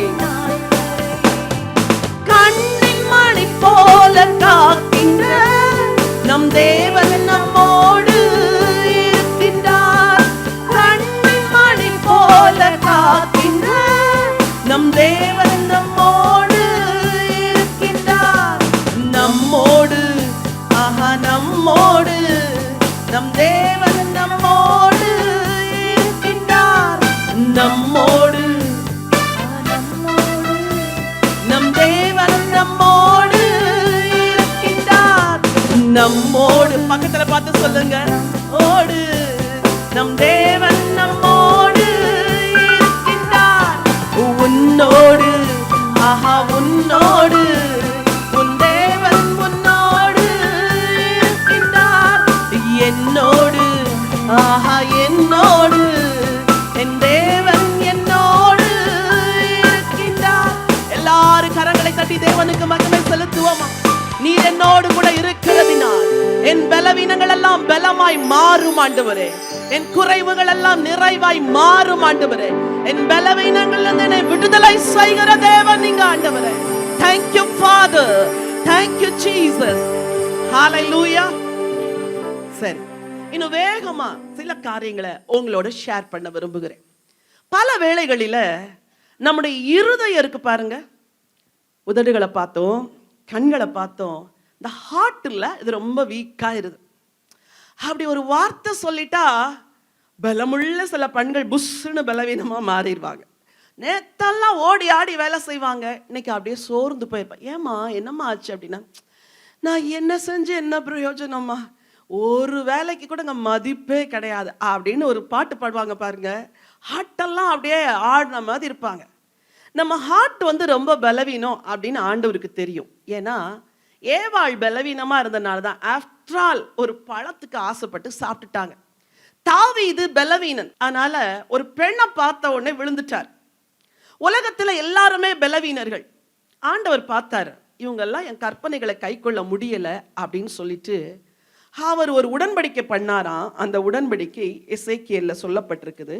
எசேக்கியேல் தீர்க்க தரிசன புத்தகம் 36ஆம் அதிகாரம் 25, 26, 27 வரைக்கும் வாசிக்கிறேன். அப்பொழுது நான் உங்கள் மேல் சுத்தமான ஜலம் தெளிப்பேன், நான் உங்களுடைய எல்லா அசுத்தங்களையும் உங்களுடைய எல்லா நரகலான விக்கிரங்களையும் நீக்கி உங்களை சுத்தமாக்குவேன், நீங்கள் சுத்தமாவீர்கள். உங்களுக்கு நவமான இருதயத்தை கொடுத்து உங்கள் உள்ளத்திலே புதிதான ஆவியை கட்டளையிட்டு கல்லான இருதயத்தை உங்கள் மாம்சத்திலிருந்து எடுத்து போட்டு சதையான இருதயத்தை உங்களுக்கு கொடுப்பேன். உங்கள் உள்ளத்திலே என் ஆவியை வைத்து உங்களை என் கட்டளைகளில் நடக்கவும் என் நியாயங்களை கை கொள்ளவும் அவைகளின்படி செய்யவும் பண்ணுவேன் அப்படிங்கிறார். அவருக்கு தெரியும் ஒவ்வொரு பெண்ணுடைய இருதயமும் பலவீனம் என்று. சமாரிய ஸ்திரீ என்ற ஒரு பெண் இருந்தாள். அவளை போய் ஜீசஸ் சந்திக்கிறார். நம்மளா இருந்தா, நீ எல்லாம் ஒரு பொண்ணா, எத்தனை பேர் கூட வாழ்ற, உனக்கு என்ன உணர்வே இல்லையா, நீ ஏன் இப்படி ஜீவனம் செய்யற அப்படின்னு நம்ம பேசியிருப்போம். ஜீசஸ் ஒண்ணுமே பேசல. அவருக்கு தெரியும் எல்லா மனிதர்களும் பலவீனர்கள், எல்லா இருதயமும் பலவீனம் உள்ளது. ஆண்டவர் பேசுறாரு பேசுறாரு பேசுறாரு. கடைசியில அவர் சொல்றாரு, ஜீவ தண்ணீரை குறித்து பேசுறார், நித்திய வாழ்க்கையை குறித்து பேசுறார். இங்க இருக்கிற ஒவ்வொரு பெண்ணுக்கும் வாழ்க்கையில எது இருக்குதோ இல்லையோ ஒரு காரியத்தை குறிச்ச நம்பிக்கை இருக்கணும். அது என்ன தெரியுமா? நான் செத்தா பரலோகத்துக்கு போவேன். இன்னைக்கு எத்தனை பேருக்கு அந்த நம்பிக்கை இருக்குது? நான் மரிச்சா இன்னைக்கு பரலோகத்துக்கு போவேன். ஒருவேளை பிரச்சனைகள் நிமித்தம் இருதயம் ஏறி இறங்கி அதெல்லாம் வேற, ஆனால் நான் மரித்தால் நான் பரலோகம் செல்லுவேன் என்ற ஸ்ட்ராங்கான ஒரு விசுவாசம் எல்லாருக்கும் இருக்கணும். ஒருவேளை இன்னைக்கு ஒரு சிலர் புதுசா வந்திருக்கேன்னு சொன்னீங்களே, உங்களுக்கு நான் சொல்றேன், அம்மா இன்னைக்கு தான் நீங்க முதல் முறையா இந்த இயேசுப்பா பத்தி கேட்குறீங்கன்னா உங்களுக்கு ஒரு நற்செய்தி சொல்றேன். இன்னைக்கு இந்த வசனத்தின்படி உங்களுக்கு நவமான இருதயத்தை கொடுத்து உங்கள் உள்ளத்தில் புதிதான ஆவியை கட்டளையிட்டு கல்லான இருதயத்தை மாற்றி சதையான இருதயத்தை தருவேன் ஏசப்பா சொல்லியிருக்கிறதுனால, அந்த ஏசப்பாவை உங்க இருதயத்துக்குள்ள ஏத்திட்டீங்கன்னா உங்க ஹார்ட் ஸ்ட்ராங் ஆயிரும். ஹல்லேலூயா. இன்னைக்கு நான் சொல்றேன், வரும்போது அழுதுகிட்டே வந்தீங்க, போகும்போது மகிழ்ச்சியா போவீங்க. ஏன்னா இருதயத்துக்குள்ள ஒரு பலமுள்ள தேவன் இருக்கிறார், இருதயத்துக்குள்ள ஒரு வல்லமையுள்ள ஆண்டவர் இருக்கிறார். அவர் சொல்றாரு, கல்லான இருதயத்தை எடுத்து போட்டுறேன், சதையான இருதயத்தை தர்றேன். ஆவிக்குரிய பெண்களே, உங்களுக்கும் நான் சொல்றேன், உங்க ஹார்ட் தான் பிரச்சனையே, உங்க இருதயம் தான் பிரச்சனையே, உங்க ஆட்டிடியூட் தான் பிரச்சனையே, உங்க மைண்ட் தான் பிரச்சனைக்கே காரணம். இன்னைக்கு ஆண்டவற்றை கேளுங்க, எனக்கு வேண்டாம் ஆண்டவரே, இந்த கல்லான இருதயம் வேண்டாம் ஆண்டவரே, எனக்கு ஒரு சதையான இருதயத்தை தாங்க ஆண்டவரே, எனக்கு வேண்டவே வேண்டாம். என்னுடைய மகன் சின்ன பிள்ளையா இருக்கும்போது, 3 வயசா இருக்கும்போது, என் ஃபர்ஸ்ட் சனுக்கு ரொம்ப கேர்லிங் ஹேர். அப்போ முதல் முறையா மொட்டை எடுக்கணும்னு சொல்லிட்டு அவனை ஷாப்பில் கூட்டிகிட்டு போய் முடியெல்லாம் எடுத்துகிட்டு வந்துட்டோம். கடையில் அவன் முடியை பார்க்கல, வீட்டில் வந்து மிரரில் நின்று அவனை பார்த்தான் பாருங்க, அவனுக்கே நம்பவே முடியல, ஒரே அழுக. மம்மி எனக்கு இந்த தலை வேண்டாம், எனக்கு வேற தலை வேணும் அப்படின்னா. ஸோ வேற தலை எங்கடா போய் வாங்குறது, 5 ரூபாய் கொடுத்து கடையில் வேற தலை வாங்கிட்டு வாங்க. ஒரே அழுக. 5 ரூபாய் கொடுத்து வேற தலை வாங்கிட்டு வாங்க, 5 ரூபாய் கொடுத்து வேற தலை. 3 நாளா இதே பாட்டு. அவனை சரிப்படுத்துறதுக்காக ஒரு அழகான கேப்பெல்லாம் வாங்கி மாட்டி விட்டு, இந்த பாரு வேற தலை இப்படித்தான் இருக்கும் அப்படிலாம் வந்து சமாளிச்சோம். இன்னைக்கு உங்களை அழகா மாத்துறதுக்கு தான் ஏசப்பா உங்களை அழைத்து கொண்டு வந்திருக்கிறார். உங்களை அருவருப்பான இருதயத்தின் நினைவுகள், யோசனைகள், இச்சைகள், பாவங்கள், கோபங்கள், வெறுப்புகள், கசப்புகள், எரிச்சல்கள், குரோதங்கள் இதெல்லாம் எப்படி தெரியுமா சரியாகும்? இயேசு உள்ளத்துல வந்தாதான். நம்ம நினைக்கிறோம் என்னைக்கோ ஒரு நாள் ரட்சிக்கப்பட்டோம், அன்னைக்கு இயேசுவை ஏற்றுக்கிட்டோம் எல்லாம் இல்ல. எவ்ரிடே உங்க வாழ்க்கையை ஒவ்வொரு நாளும் அவருடைய கரத்துல ஒப்பு கொடுக்கணும். என் ஹார்ட்டை கொடுக்குற ஆண்டவரே, உன் வழிகளிலெல்லாம் அவரை நினைத்துக்கொள் என்று சொன்னாரு. அது எப்படி தெரியுமா? Day to day life, everyday நீங்க கிறிஸ்துவோடு நடக்கணும். எவ்ரிடே அவரை இன்வைட் பண்ணணும். எவ்ரிடே அவர் தருகிற ஜீவ தண்ணீரால் நிரப்பப்படணும். இங்க வசனம் சொல்லுது, உனக்கு புது இருதயத்தை தர்றேன், அதே நேரத்துல என் ஆவிய தர்றேன். இந்த சர்ச்சில் இருக்கிற இங்க ஒவ்வொரு பெண்களுக்கும் நான் சொல்றேன், ஒவ்வொரு நாளும் நீங்க பரிசுத்த ஆவியில நிரம்பி ஜெபிக்காம அந்த நாளை துவங்காதீங்க. ஏன்னா உங்க பலத்துல வாழுகிற வாழ்க்கை அல்ல. உங்களுக்கு என்ன பிரச்சனை வரும்னு தெரியாது, பிசாசு எதை கொண்டு வர போகிறான்னு தெரியாது, அன்னைக்கு என்ன பூகம்பம் வெடிக்க போகுதுன்னு தெரியாது. ரெண்டாவது, நீங்க ஏற்கனவே கடந்து வருகிற பாதைகளை அன்றைக்கும் கடப்பதற்கு ஒரு புது பலன் வேணும். அப்போ இந்த ஹார்ட்ல இருக்கிற பலவீனத்தை நீக்கிறது உள்ளே வசிக்கும் இயேசுவும் உள்ளே நம்மை நிரப்பும் பரிசுத்த ஆவியானவரும் தான். ஹல்லேலூயா. நான் ஊழிய செய்கிறேன், இன்னைக்கு அதிகாலையில் எழும்பி ஆண்டவற்றை கிருபை கேட்டு என்னை உங்களுடைய ஆவினால நிரப்புங்க, உங்க அபிஷேகத்தினால நிரப்புங்க. எந்த சபை அனாயிட்டிங்ல நிறைஞ்சிருக்குதோ அந்த சபை வளரும். இத்தனை சகோதரிகள், நூற்றுக்கணக்கான சகோதரிகள் உட்கார்ந்துருக்கிறீங்க, உங்களுக்கு நான் சொல்றேன், அதிகாலையில் எழும்பி முழங்கால நின்று நீங்க அத்தனை பேரும் தேவனை தேட ஆரம்பிச்சிட்டீங்கன்னா, ஆத்மார்த்தமா தேவனிடத்துல ஜெபிக்க ஆரம்பிச்சிட்டீங்கன்னா, இந்த சபை இடங்கொள்ளாமற் போகும் மட்டும் ஆசீர்வதிக்கப்படும் என்பது நிச்சயம். ஹல்லேலூயா. இந்த பட்டணத்துல எவ்வளோ ஜனங்கள் இருக்கிறாங்க, உங்களை வச்சுதான் ஆண்டவர் கொண்டு வர போகிறார். உங்க ஹார்ட்டை கொஞ்சம் சேஞ்ச் பண்ணுங்க. போதும் உலகத்துக்காக வாழ்ந்தது, போதும் குடும்பத்துக்காக அழுதது. இனிமேல் ஆண்டவருடைய ராஜ்யத்துக்காக உங்க இருதயத்தை திருப்பிட்டீங்கன்னா உங்க இருதயத்தை ஸ்திரப்படுத்திடுவார். ஹல்லேலூயா. இங்க இருக்கிற ஒவ்வொரு பெண்ணையும் இன்னைக்கு ஆண்டவர் பலப்படுத்த போகிறார். ஒரு பெண் வந்தாள், அவ பாவ நிறைஞ்ச வாழ்க்கையோட ஆண்டவற்றை வந்து மனம் கசந்து அழுகிறாள். அப்போ எல்லாரும் சொல்றாங்க, இவ ஏன் இப்படி அழுறா, இவளை விளக்குங்க அப்படின்னு சொல்லும்போது ஆண்டவர் சொல்லுகிறார், இவள் மிகவும் அன்பு கூர்ந்தாளே. எவனுக்கு அதிகமாய் மன்னிக்கப்பட்டதோ அவன் அதிகமாய் அன்பு கூறுவான். சிஸ்டர்ஸ், உங்க ப்ரேயர் டைம்ல பல வேளைகள்ல தேவைகளை மட்டும் வரிசையா வச்சு ஜெபிக்காதீங்க. லவ் த லார்ட். ஆண்டவரை நேசிக்க பழகுங்க, நேச பாடல்களை பாடுங்க. பாட பாட உங்க ஹார்ட் சாஃப்டா இருக்கும். துதிக்க துதிக்க உங்க இருதயம் சாஃப்டா இருக்கும். காடை உயர்த்த உயர்த்த அவர் அன்பிலே கழிகூற எவ்ரிடே சேலஞ்சஸ் நீங்க அழகா ஃபேஸ் பண்ணுவீங்க. ஆண்டவரை நேசிக்க நேசிக்க அந்த அன்பு உள்ளத்துல நிரப்பும். உங்கள் இருதயம் பலப்படும். ஹல்லேலூயா. உங்கள் உதடுகளை பலப்படுத்துகிற ஆண்டவர், உங்கள் கண்களை பலப்படுத்துகிற ஆண்டவர், உங்கள் இருதயத்தை பலப்படுத்துகிற ஆண்டவர் இன்னொரு காரியத்தையும் பலப்படுத்த விரும்புகிறார். அதுதான் உங்கள் கரங்கள். ஹல்லேலூயா. நீதிமொழிகள் 31ல ஒரு பெண்ணை குறித்து வாசிக்கிறோம். சில வசனங்களை நான் வாசிக்க விரும்புகிறேன். இன்னைக்கு அநேக பெண்கள் பலமுள்ளவர்களா இருந்தாலும் அவர்களுடைய கரங்கள் பலவீனமா இருக்குது. சில உதாரணங்களை உங்களுக்கு சொல்ல விரும்புகிறேன். நீதிமொழிகள் 31லே அந்த பெண்ணை குறித்து நான் பார்க்கும்போது அவ ரொம்ப சுறுசுறுப்பு உள்ள பெண். நம்மளை மாதிரி 7 மணிக்கே எந்திரிச்சிருவா இல்லை?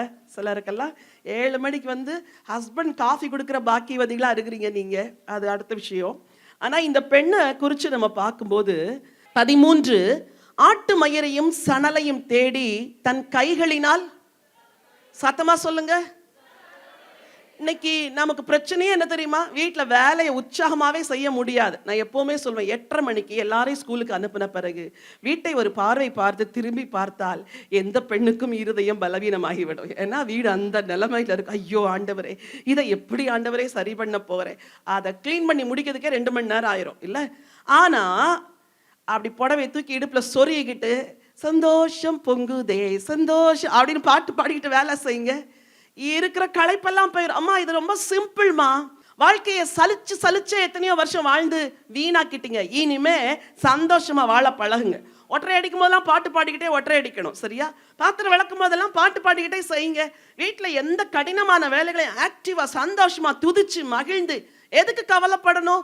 புருஷன் ரட்சிக்கப்படலாம், நீங்க அழுதாமத்து ரட்சிக்கப்பட்டு போறாரா? அவர் என்னைக்கோ ஒரு நாள் ரட்சிக்கப்படத்தான் போறாரு. கர்த்தர் ஒரு நாளை வச்சிருக்கிறார், அன்னைக்கு அவர் ரட்சிக்கப்படுவார். அது வரைக்கும் நீங்க கவலைப்பட்டு ஏன் வயசானவங்க மாதிரி ஆயிடுறீங்க? சந்தோஷமா செய்வீங்கப்பா, நான் மகிழ்ச்சியோட இதை செய்யறேன்ப்பா. பிள்ளைக்கு வேலை கிடைக்கலன்னா ஏன் கவலைப்பட்டுக்கிட்டே இருக்கிறீங்க? சந்தோஷமா வாழுங்க. ஒரு நாள் வரும், நீங்க எதிர்பார்த்திராத நல்ல வேலை ஆண்டவர் கொண்டு வருவார். ஹல்லேலூயா. பிள்ளை இல்லைன்னு கவலைப்படாதீங்க. பிள்ளை இல்லாத நாட்கள் தான் நீங்க ஆண்டவரை நல்லா சேவிக்கிற நாட்கள். 5 வருஷம் பிள்ளை இல்லை, 7 வருஷம் பிள்ளை இல்லை, கவலையப்படாதீங்க. 20 வருஷம் கழிச்சு கூட சிலருக்கு பிள்ளை கொடுத்துருக்கிறார். 25 இயர்ஸ் கழிச்சு கூட ஒரு பெண்ணுக்கு சிங்கப்பூர்ல ஒரு குழந்தையை கொடுத்துருக்கிறார். இப்படிலாம் அற்புதங்களை செய்கிற தேவன் இன்னும் இருக்கிறார். வசனம் சொல்லுது, ஆட்டு மயிரையும் சணலையும் தேடி தன் கைகளினால் எப்படி வேலை செய்கிறாளாம்? சொல்லுங்க, இனிமேல் நான் fill up the blanks. Super, பாதி தான் சொல்றாங்க, மீதி சொல்ல மாட்டேங்கிறாங்க. சொல்லுங்க, இனிமேல் நான் உற்சாகத்தோடு வேலை செய்வேன். உங்க ஹஸ்பண்ட் பார்க்கணும், என்னம்மா வெள்ளிக்கிழமை வரைக்கும் நல்லா தானே இருந்தேன், இன்னைக்கு என்ன ஒரே பாட்டா இருக்குது, டான்ஸா இருக்குது. உங்க வீட்டை ஒரு சந்தோஷ கூடாரமா மாற்றுங்க. மகிழ்ச்சியா இருங்க, ஹாப்பியா இருங்க. கவலைப்படுறதுக்கு 1000 காரணம் இருக்குது, ஆனா சந்தோஷப்படுறதுக்கு இயேசு காரணமா இருக்கிறார். அவர் இருந்தா எல்லா கவலையும் மாறிடும். அப்புறம் வசனம் சொல்லுது 14, அவள் வியாபார கப்பல்களை போல் இருக்கிறாள், தூரத்திலிருந்து தன் ஆகாரத்தை கொண்டு வருகிறாள். அவ கை வேலை செய்யுது. அடுத்து சொல்லுது, இருட்டோட எழுந்து தன் வீட்டாருக்கு ஆகாரத்தை கொடுக்கிறாள். 16, ஒரு வயலை விசாரித்து அதை வாங்குகிறாள். தன் கைகளின் சம்பாத்தியத்தினால் திராட்சை தோட்டத்தை, ஏதாவது ஒரு சின்ன பிஸ்னஸ் உங்களால பண்ண முடியும்னா யூ கேன் டூ. அதுக்காக அதுக்குள்ளே மூழ்கிட்டு சர்ச்சுக்கு ஜபத்துக்கு வராது நின்றாதீங்க, அது அடுத்த விஷயம். ஏதோ ஒரு சின்ன பார்ட் டைமால உங்கள் ஹஸ்பண்டுக்கு இன்கம் ஏர்ன் பண்ணி சப்போர்ட் பண்ண முடியும்னா ஆண்டவரே வழிகளை திறந்தா அதை செய்யுங்க. இல்லைன்னா ஜோம் பண்ணிட்டே இருங்க, அவரே எல்லா தேவைகளையும் என்ன செய்வார்? சந்திப்பார். பெண்ணே, உன் கை இருக்கு பாரு, அது உற்சாகமா இருக்கணும். வீட்டில் உற்சாகமா, சர்ச்சில் ஒரு மினிஸ்ட்ரின்னு கூப்பிட்டா உற்சாகமா வரணும், ஊழியத்துக்குன்னு கூப்பிட்டா உற்சாகமா வரணும், ஏழைகளுக்கு கொடுக்கறதுக்கு உற்சாகமா. ஆசரிப்பு கூடாரத்தில் மோசே அழைப்பு கொடுக்கிறார், எல்லாரும் வந்து ஆசரிப்பு கூடாரம் கட்ட வேலை செய்யுங்க அப்படின்னு ஒன்று பைபிள் சொல்லுது. யாத்திராகமம் 35, 25, 26, 29 வசனங்களை வாசித்து பார்த்தா பெண்கள் கைகளினால் 100 கொண்டு வந்தார்களா, ஹாப்பியா கொண்டு வந்தாங்க, சந்தோஷமா கொண்டு வந்தாங்க. ஒரு வசனத்தை வாசிங்க, 35, 25. ஞான இருதயமுள்ள ஸ்திரீகள் எல்லாரும் தங்கள் கைகளினால் தாங்கள் நூற்ற இளநீல நூலையும் இரத்தாம்பர நூலையும் சிவப்பு நூலையும் மெல்லிய பஞ்சு நூலையும் கொண்டு வந்தார்கள். ஞானமுள்ள ஸ்திரீகள் என்ன செஞ்சாங்களாம்? கைகளினால். சரி, இன்னைக்கு உங்களை பார்த்து பர்சனலா கேட்கிறேன், இந்த சர்ச்சோடைய மினிஸ்ட்ரியில உங்க பங்கு என்ன? சபை வளர்ந்துருக்குது, இந்த சபையில ஊழியத்துல உங்க பங்கு என்ன? பதிலே வராதே. ஜெபம் பண்றீங்களா? ஞாயிற்றுக்கிழமை வர்றீங்க, ஆவிக்குரிய ஆகாரத்தை வாங்கிட்டு போயிடுறோம். அப்புறம் இடையில முடிஞ்சா உபவாச ஜெபத்துக்கு வருவோம், அப்புறம் முடிஞ்சா பைபிள் ஸ்டடிக்கு வருவோம், எல்லாம் சரி. ஒரு ஆவிக்குரிய குடும்பமாகி இந்த குடும்பத்துல உங்களுக்கு ஒரு பங்கு இருக்குது. நீங்க இந்த சபையோடும் சபையின் ஊழியத்தோடும் நீங்க இணைஞ்சு வேலை செய்யும் போதுதான் இந்த இடத்துல தேவராஜ்யம் கட்டப்படும். கேட்கணும், பாஸ்டர்மா நாங்க என்ன செய்யணும்? எங்க வீட்டில் ஒரு ஜெபக்குழு நடத்தட்டுமா? நீங்க யாரையாவது அனுப்புறீங்களா? ரட்சிக்கப்படுறவங்கள நாங்க வந்து ஆலயத்துல காணிக்கையா கொண்டு வர்றோம் அப்படின்லாம் சில ஆக்டிவா நீங்க வேலை செய்யணும். ஆசரிப்பு கூடாரத்துக்கு பெண்கள் நினைச்சாங்க, நம்ம யுத்தத்துக்குலாம் போக முடியாது, இதுதான் ரைட் டைம், ஆசரிப்பு கூடார வேலையை செய்வோம். இன்னைக்கு நான் சொல்றேன், சில குடிசை தொழில் மாதிரி இன்னைக்கு ஊரெல்லாம் தேவனுடைய ஊழியம் பெருக ஆரம்பிச்சிருச்சு. இன்னைக்கு உங்க வீடு ஒரு ஜெப வீடாய் மாறணும், உங்க கூடாரம் ஒரு ஜெப கூடாரமாய் மாறணும். பக்கத்தில் இருக்கிற ஸ்திரீகளை கூப்பிட்டு உங்க வீட்டில் ஒரு ஜெபத்தை நடத்தி தேசத்துக்காக அவங்க வாழ்க்கையின் விடுதலைக்காக நீ ஜெபிக்கக்கூடிய தைரியமுள்ள பெண்களாய் நீங்க மாறணும். ரட்சிக்கப்படுகிறவர்களை சபையில கொண்டு வந்து சேர்க்கணும். இப்படியெல்லாம் ஆக்டிவா இருக்கிறதுக்கு தான் ஆண்டவர் உங்களை ரட்சித்தார். உங்க கை கட்டி இருக்கக்கூடாது, கத்தருக்காய் செயல்பட வேண்டும். ஹல்லேலூயா. அந்த பெண்களெல்லாம் இணைஞ்சு நூல் கோர்த்துட்டு இப்படி தொங்குற திரைய பார்த்த உடனே ஒவ்வொரு பெண்ணும் யோசிப்பா, ஓ இது நான் கட்டின, நான் நூத்து கொடுத்த ஒரு திரை. ஒருவேளை சில திரைகள் மறைவா இருந்திருக்கும், சில திரைகள் வெளியே தெரியுமா, ஐயோ இதை நல்லா கோர்த்து கொடுத்தேன், இதை நல்லா நூத்து கொடுத்தேன், என்ன சந்தோஷம் தெரியுமா? உங்களுக்கு ஒருவேளை இங்க அங்கீகாரம் இருக்காது, பரலோகத்துக்கு போன உடனே ஆண்டவர் எல்லாம் சூப்பரா டிஸ்பிளே பண்ணிவார். இங்க பாரு, இது நீ ரட்சிக்கப்பட்டு கொண்டு வந்த, இது உன்னால ரட்சிக்கப்பட்டு வந்த ஆத்துமா, இது நீ செய்த பிரயாசம், எனக்காய் நீ எடுத்த முயற்சி, பலன் பரலோகத்துல உண்டு. பூமியில சும்மா இருக்காதீங்க, சும்மா இருக்காதீங்க. ஆத்துமாவின் விலைய ஆண்டவர் சொன்ன பிறகுதான் என் மெடிக்கல் ப்ரொஃபஷனையே விட்டுட்டு வேண்டாம் ஆண்டவரே, அதெல்லாம் உங்க வேலையை செய்ய வரேன்ட்டு வந்தேன். இன்னைக்கு ஆத்துமாக்களை ரட்சிக்கிற ஒரு பணியில தீவிரமாய் செயல்பட கர்த்தர் கிருபை கொடுத்திருக்கிறார். பெண்களே, நீங்கள் யாகேலை போல எழும்ப வேணும். கூடாரத்தில் இருக்கிற ஸ்திரீகளாகிய உங்களை கொண்டும் ஆண்டவர் பெரிய காரியம் செய்யணும். ஒருவேளை இந்த முகாமுக்கு பிறகு உங்க வீடுகள் கம்ஃபர்டபுளா இருக்கிற ஒரு வீடா இருந்துச்சுன்னா உங்க வீட்டுல ஒரு ஜெபக்குழுவை ஆரம்பிங்க. அநேக பெண்களை கிறிஸ்துவண்டை நடத்துங்க. உங்க கைகளின் பலனை கர்த்தர் உங்களுக்கு கொடுப்பார். ஹல்லேலூயா. கடைசியாக ஒரே ஒரு வசனத்தை மட்டும் வாசித்து முடிக்க விரும்புகிறேன். ஸ்திரீயே, உன் பலவீனத்திலிருந்து விடுதலையாக்கப்பட்டா என்று சொன்னார். ஒவ்வொரு இடத்துலையும் எப்படி பலமுள்ளவர்களாய் மாறணும். கடைசியில ஒரு கூட்ட பெண்களை குறித்து மட்டும் நான் வாசித்து உங்களுக்காய் ஜெபிக்க விரும்புகிறேன். மார்க் எழுதின சுவிசேஷம் 16ஆம் அதிகாரம். அங்க ஒரு கூட்ட பெண்களை பார்க்கிறோம். தேசமெல்லாம் பயங்கரமான ஒரு காரியம் நடந்திருக்குது. இயேசு சிலுவையில் அறையப்பட்டுட்டாரு. பயங்கர குழப்படி, பொலிட்டிக்கல் லெவல்ல ஒரே பிரச்சனையா இருந்த காலத்துல நம்மளா இருந்தா கதவு பூட்டிட்டு உள்ள உட்கார்ந்துருப்போம். ஆனா இங்க ஒரு கூட்ட பெண்கள் பாருங்க, அதிகாலையில எழும்பி ஆண்டவரை தேடி ஓடுறாங்களாம் கல்லறைக்கு. வாசிக்கலாம். மார்க் 16:1. ஓய்வு நாளான பின்பு மகதலேனா மரியாளும் யாக்கோபின் தாயாகிய மரியாளும் சலாமே என்பவளும் அவருக்கு சுகந்த வர்க்கமிடும்படி அவைகளை வாங்கி கொண்டு வாரத்தின் முதலாம் நாள் அதிகாலையிலே சூரியன் உதயமாகிற போது கல்லறையினிடத்தில் வந்து, ஒரு வேர்டு தான், கல்லறையினிடத்தில். ஏன் வீட்டிலே உட்கார்ந்துருக்கலாமே? ஐயோ, இப்பெல்லாம் கொண்டு போய் இதெல்லாம் சுகந்த வர்க்கம் இட முடியாது, போர்ச்சியவர்கள்லாம் வந்தாங்க நம்மளை தொலைச்சு போடுவாங்க, தீர்த்து போடுவாங்க, அப்படிலாம் அவங்க நினைக்கல. அவங்க எல்லாம் தைரியம் உள்ள பெண்கள். என்ன நடந்தாலும் நடக்கட்டும், வர்றது வரட்டும், நான் போகத்தான் போறேன். அவங்க கால்கள் தீவிரமாய் கர்த்தரை தேடி வந்துச்சு. என் அன்பு சகோதரிகளே, காரணங்களையும் சாக்கு போக்குகளையும் சொல்லிட்டு இந்த கால்களை நீங்க வீட்டிலேயே முடக்கி கொண்டு இருக்கக்கூடாது. எழும்ப வேண்டும். ஆண்டவருக்கா இல்லை என்னாலலாம் முடியாது, நான்லாம் போக முடியாது, என் வீட்டில் பெரியவங்க இருக்கிறாங்க, சாப்பாடு கொடுக்கணும், என் புருஷன் வேலையிலேருந்து வந்துடுவார், என் பிள்ளைங்க ஸ்கூல்லேருந்து வந்துடுவாங்க, இதெல்லாம் ரீசன் தான். ஆனாலும் உங்க பாதங்கள் என்ன தெரியுமா? சுவிசேஷகியின் பாதங்கள். உங்க பாதங்கள் அழிந்து போகிற ஆத்துமாக்களை தேடி போகணும். ஒரு ஆத்துமாவையாவது ஒரு வருஷத்துல ஆதாயப்படுத்தி சபைக்கு கொண்டு வரலன்னா நம்ம இத்தனை வருஷம் பிலீவர்ஸா இருக்கிறதுல அர்த்தமே இல்லை. இன்னைக்கு அநேக பெண்கள் வீடுகளை முடங்கி கிடக்கிறார்கள், இயேசுவுக்காக நடக்காதபடி. இன்னைக்கு சொல்றேன், இந்த முகாம் முடிச்சு நீங்க போகும்போது, ஆண்டவரே இனிமே நான் உங்களுக்காய் நடந்து ஒரு சிலரையாவது உங்களுடைய ராஜ்யத்துக்கு நான் கொண்டு வருவேன் ஆண்டவரே. ஒரு சிலரையாவது. ஒரு பெண் ஒரு முறை தன்னுடைய சாட்சியை வந்து சொன்னாள். அப்போ சொன்னா, அம்மா ஞாயிற்றுக்கிழமை 8 கிலோமீட்டர் சர்ச்சுக்கு நடந்து போவேன் அப்படின்னு. எத்தனை கிலோமீட்டர்? நம்ம போவோமா? ஆட்டோ வரலன்னா வீட்டில் உட்காந்துக்கிடுவோம் இல்லை? இன்னைக்கு ஆட்டோ ஸ்ட்ரைக்குன்னா ஆட்டோ ஸ்ட்ரைக்குங்க, அதான் வரல சர்ச்சுக்கு. அவள் 8 கிலோமீட்டர் போக 8 கிலோமீட்டர் வர. நான் திரும்ப கேட்டேன், சரியா தான் சொல்றியா? 8 கிலோமீட்டர்? ஆமாம்மா 8 கிலோமீட்டர். பஸ் எல்லாம் கிடையாது எங்கள் ஊரில், நான் நடந்தே போவேன், காலையிலே எழும்பி தோத்திரம் போட்டுக்கிட்டே போவேன் அப்படின்னு பாருங்க. எனக்கு ஆச்சரியமா இருந்துச்சு. இத்தனைக்கு இள வயதுள்ள பெண் இல்லை, above 50. வரும்போது அதே போல அந்த பெண் அந்த ஊர்ல 38 பேர் ஆதாயம் படி இருக்கிறா.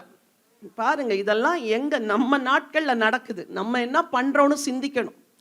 அவ போய் சொல்லி சொல்லி, அவளுக்கு வாசனம் தெரியாது, வெளிச்சம் கிடையாது, படிப்பு கிடையாது, ஞானம் கிடையாது, ஒண்ணும் கிடையாது. ஆனா ஒன்னே ஒண்ணு தெரியும், இயேசு உனக்கு அற்புதம் செய்வார் வா, இயேசு உனக்கு அதிசயம் செய்வார் வா. இத சொல்றதுக்கு ஒரு ஞானம் தேவையில்லை, இதுக்கு ஓடும் கால்கள் வேணும். இயேசுவை போல நடக்கும் கால்கள் வேணும். இன்னைக்கு உங்க கால்கள் யாரை தேடி ஓடுது? அழியும் ஆத்துமாக்களை தேடி ஓடுதா? சிஸ்டர்ஸ், நீங்கள்லாம் பலசாலிகள் தெரியுமா? நீங்கள்லாம் திறமைசாலிகள். ஆண்டவர் உங்களை நம்பி இருக்கிறார். வேதாகமத்தின் பெண்களை பார்த்தா அந்த வாரத்தின் முதலாம் நாள் அதிக இருட்டோட நடந்து வந்து இயேசுவை பார்த்துட்டாங்க.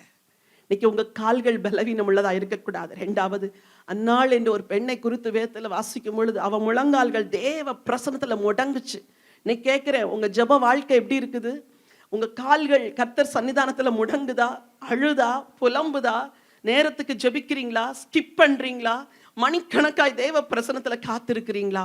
முடியலன்னா இன்னைக்கு உங்களை அதுக்கு தான் கூட்டிட்டு வந்தார். ஸ்திரீயே, உன் பலவீனத்திலிருந்து விடுதலையாக்கப்பட்டாய். இன்னைக்கு ஒரு தீர்மானம் எடுத்துட்டு போனேன், என் வாயை இனிமே பலமுள்ள நாவாய் மாற்றுவேன், என்னுடைய கண்கள் பலமுள்ள கண்களாயிருக்கும், இனிமே குறைகளை பார்க்க மாட்டேன், நிறைவுகளை பார்க்க ஆரம்பிப்பேன். என் கண்கள் எஜமானை நோக்குகிற கண்களாயிருக்கும். என் இருதயம் இன்னைக்கு ஒரு புது இருதயமா மாற்றப் போகுது, மாறப்போகுது. ஆண்டவர் என்னை நிரப்ப போகிறார். என் இருதயத்தை புதிதா இயேசு மாற்றப் போகிறார், என்னை நிரப்ப போகிறார். இன்னைக்கு டோட்டலா ஒரு டிரான்ஸ்ஃபர்மேஷன் உங்களுக்கு தரப்போகிறார். இதை செய்கிறது நான் அல்ல. ஆண்டவர் சொன்னார், ஸ்திரீயே உன் பலவீனத்திலிருந்து. ஒருவேளை இதெல்லாம் இன்னர் வீக்னஸா இருக்கலாம். நான் சொல்ற சில எக்ஸ்டர்னல் வீக்னஸ் உங்களுக்கு இருக்கலாம். சரீரத்துல பலவீனத்தோடு வந்திருக்கலாம், சுகவீனத்தோடு வந்திருக்கலாம், கர்ப்பப்பையில சில பிரச்சனைகளோடு வந்திருக்கலாம், சொல்ல முடியாத சில சூழ்நிலைகளோடு வந்திருக்கலாம். இன்னைக்கு ஒரு விடுதலைய ஆண்டவர் கையிலிருந்து வாங்க போறோம். எல்லாரும் இருக்கிற இடங்களில முழங்கால் படியிடுவீர்களா? ஹalleluya. 18 வருஷமாய் குனிந்து குனிந்து நடந்து கொண்டு வந்த அந்த பெண்ணை ஆண்டவர் அழைத்து அவள் மேல் தன் கைகளை வைத்து, ஸ்திரீயே உன் பலவீனத்திலிருந்து விடுதலையாக்கப்பட்டாய் என்று சொல்லி அவளை விடுதலை செய்து அனுப்பினாரே, அதே ஆண்டவர் இன்னைக்கு உங்களை விடுதலை செய்ய உண்மை உள்ளவராயிருக்கிறார். முதலாவது உங்களை விடுவிக்க போகிறார். அதன் பிறகு உங்கள் கூடாரத்தில் உள்ள எல்லா பலவீனமான காரியங்களையும் ஆண்டவர் விடுதலை செய்ய போகிறார். இன்னைக்கு உங்களை மட்டும் விடுதலை செய்து அனுப்புவதற்கல்ல, உங்க முழு குடும்பமே ஒரு விடுதலையின் கூடாரமாய் மாறப்போகிறது. Hallelujah. You are going to carry the power of Holy Spirit with you as you leave this place. வாயை திறந்து சொல்லுங்க, ஆண்டவரே, என் உதடுகளினால நான் எவ்வளவோ தவறா பேசிட்டேன் ஆண்டவரே, அவிசுவாச வார்த்தைகளை பேசிட்டேன் ஆண்டவரே, பாவத்துக்கு ஏதுவான வார்த்தைகளை பேசிட்டேன், மனம் பதறி பேசிட்டேன் ஆண்டவரே.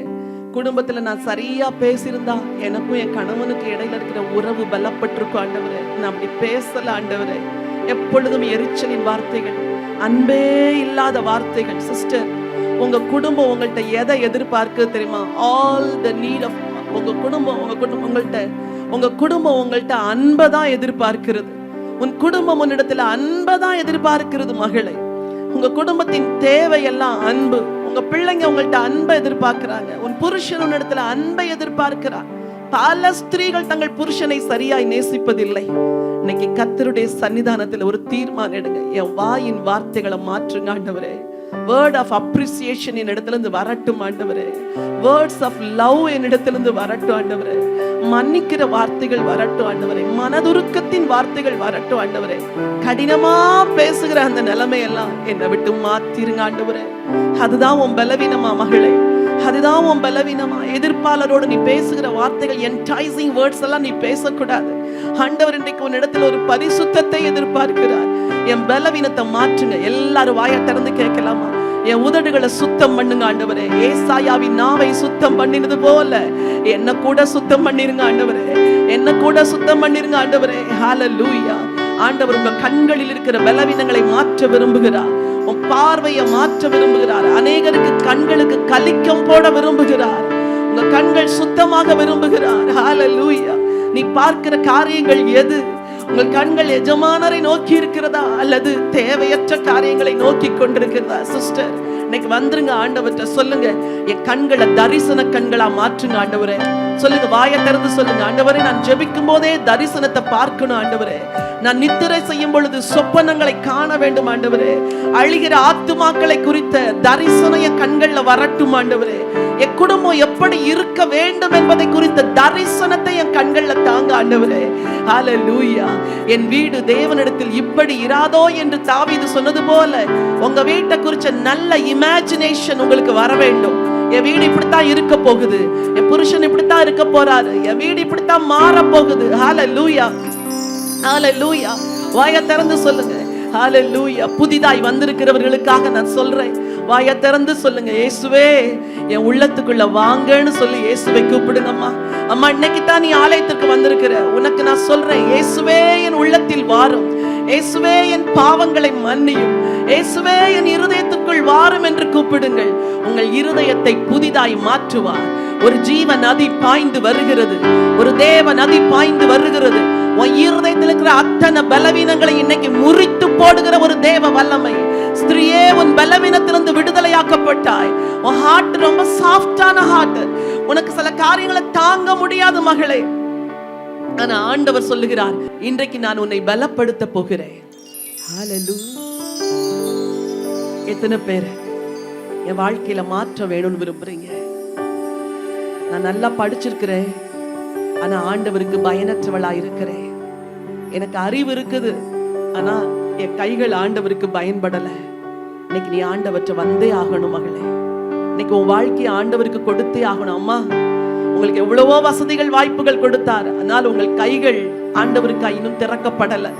ஏழைகளுக்கு திறக்கப்படல. தடுக்கி விழுந்தோரை தூக்கி எடுக்கிறதுக்கு உங்க கையை இன்னும் நீட்டப்படல. மடங்கடிக்கப்பட்டவர்களை தூக்கி விடுவதற்கு, நரகத்திற்கு நேராய் போய்கொண்டிருக்கிறவர்களை தடுத்து நிறுத்துவதற்கு உங்க கைகள் நீட்டப்படலையே. இன்னைக்கு வாயை திறந்து சொல்லுங்க. 2 கரங்களை ஆண்டவருக்கு நேரா உயர்த்தி சொல்லுங்க. என் கைகளை சுத்தப்படுத்தி உமக்கு பயனுள்ள கரங்களாய் மாற்றுங்க ஆண்டவரே. உமக்கு பயனுள்ள கரங்களாய் மாற்றுங்க ஆண்டவரே. ஆண்டவரே, உம்முடைய ராஜ்யத்தின் பணியை செய்கிற கரங்களாய் மாற்றுங்க. உங்களில் அநேகர் எழுத்து பணிகளை கர்த்தர் உங்களை பயன்படுத்த போகிறார். உங்கள் கரங்களிலே எழுதுகிற வல்லமையை கொடுக்க போகிறார். ஆண்டவற்றை வாயை திறந்து கேளுங்க. என் கை உமக்கு பயனுள்ள கரமாய் மாறட்டும் ஆண்டவரே. ஹல்லேலூயா, ஹல்லேலூயா. அன்றைக்கு அதிகாலையில கல்லறைக்கு ஓடின ஸ்திரீகளை போல எங்க கால்கள் ஓடுகிற கால்களாய் மாறட்டும் ஆண்டவரே. எங்கள் கால்கள் ஓடுகிற கால்களாய் மாற்றுங்கப்பா ஆண்டவரே. நாங்கள் முடங்கி கிடக்காதபடி தேவ சமூகத்திற்கு ஓடுகிற கால்களாய், தேவனை தேடி ஓடுகிற கால்களாய், நற்செய்தியை சொல்ல ஓடுகிற கால்களாய் எங்க கால்களை மாற்றுங்க. உயிர்த்தெழுந்த செய்தியை ஒரு பெண்ணுக்கு கொடுத்தார். போ சகோதரர்களுக்கு சொல்லு என்று சொன்னார். மகளே, உனக்கு கொடுத்திருக்கிற இந்த கிருபைய நீதான் பயன்படுத்தணும்.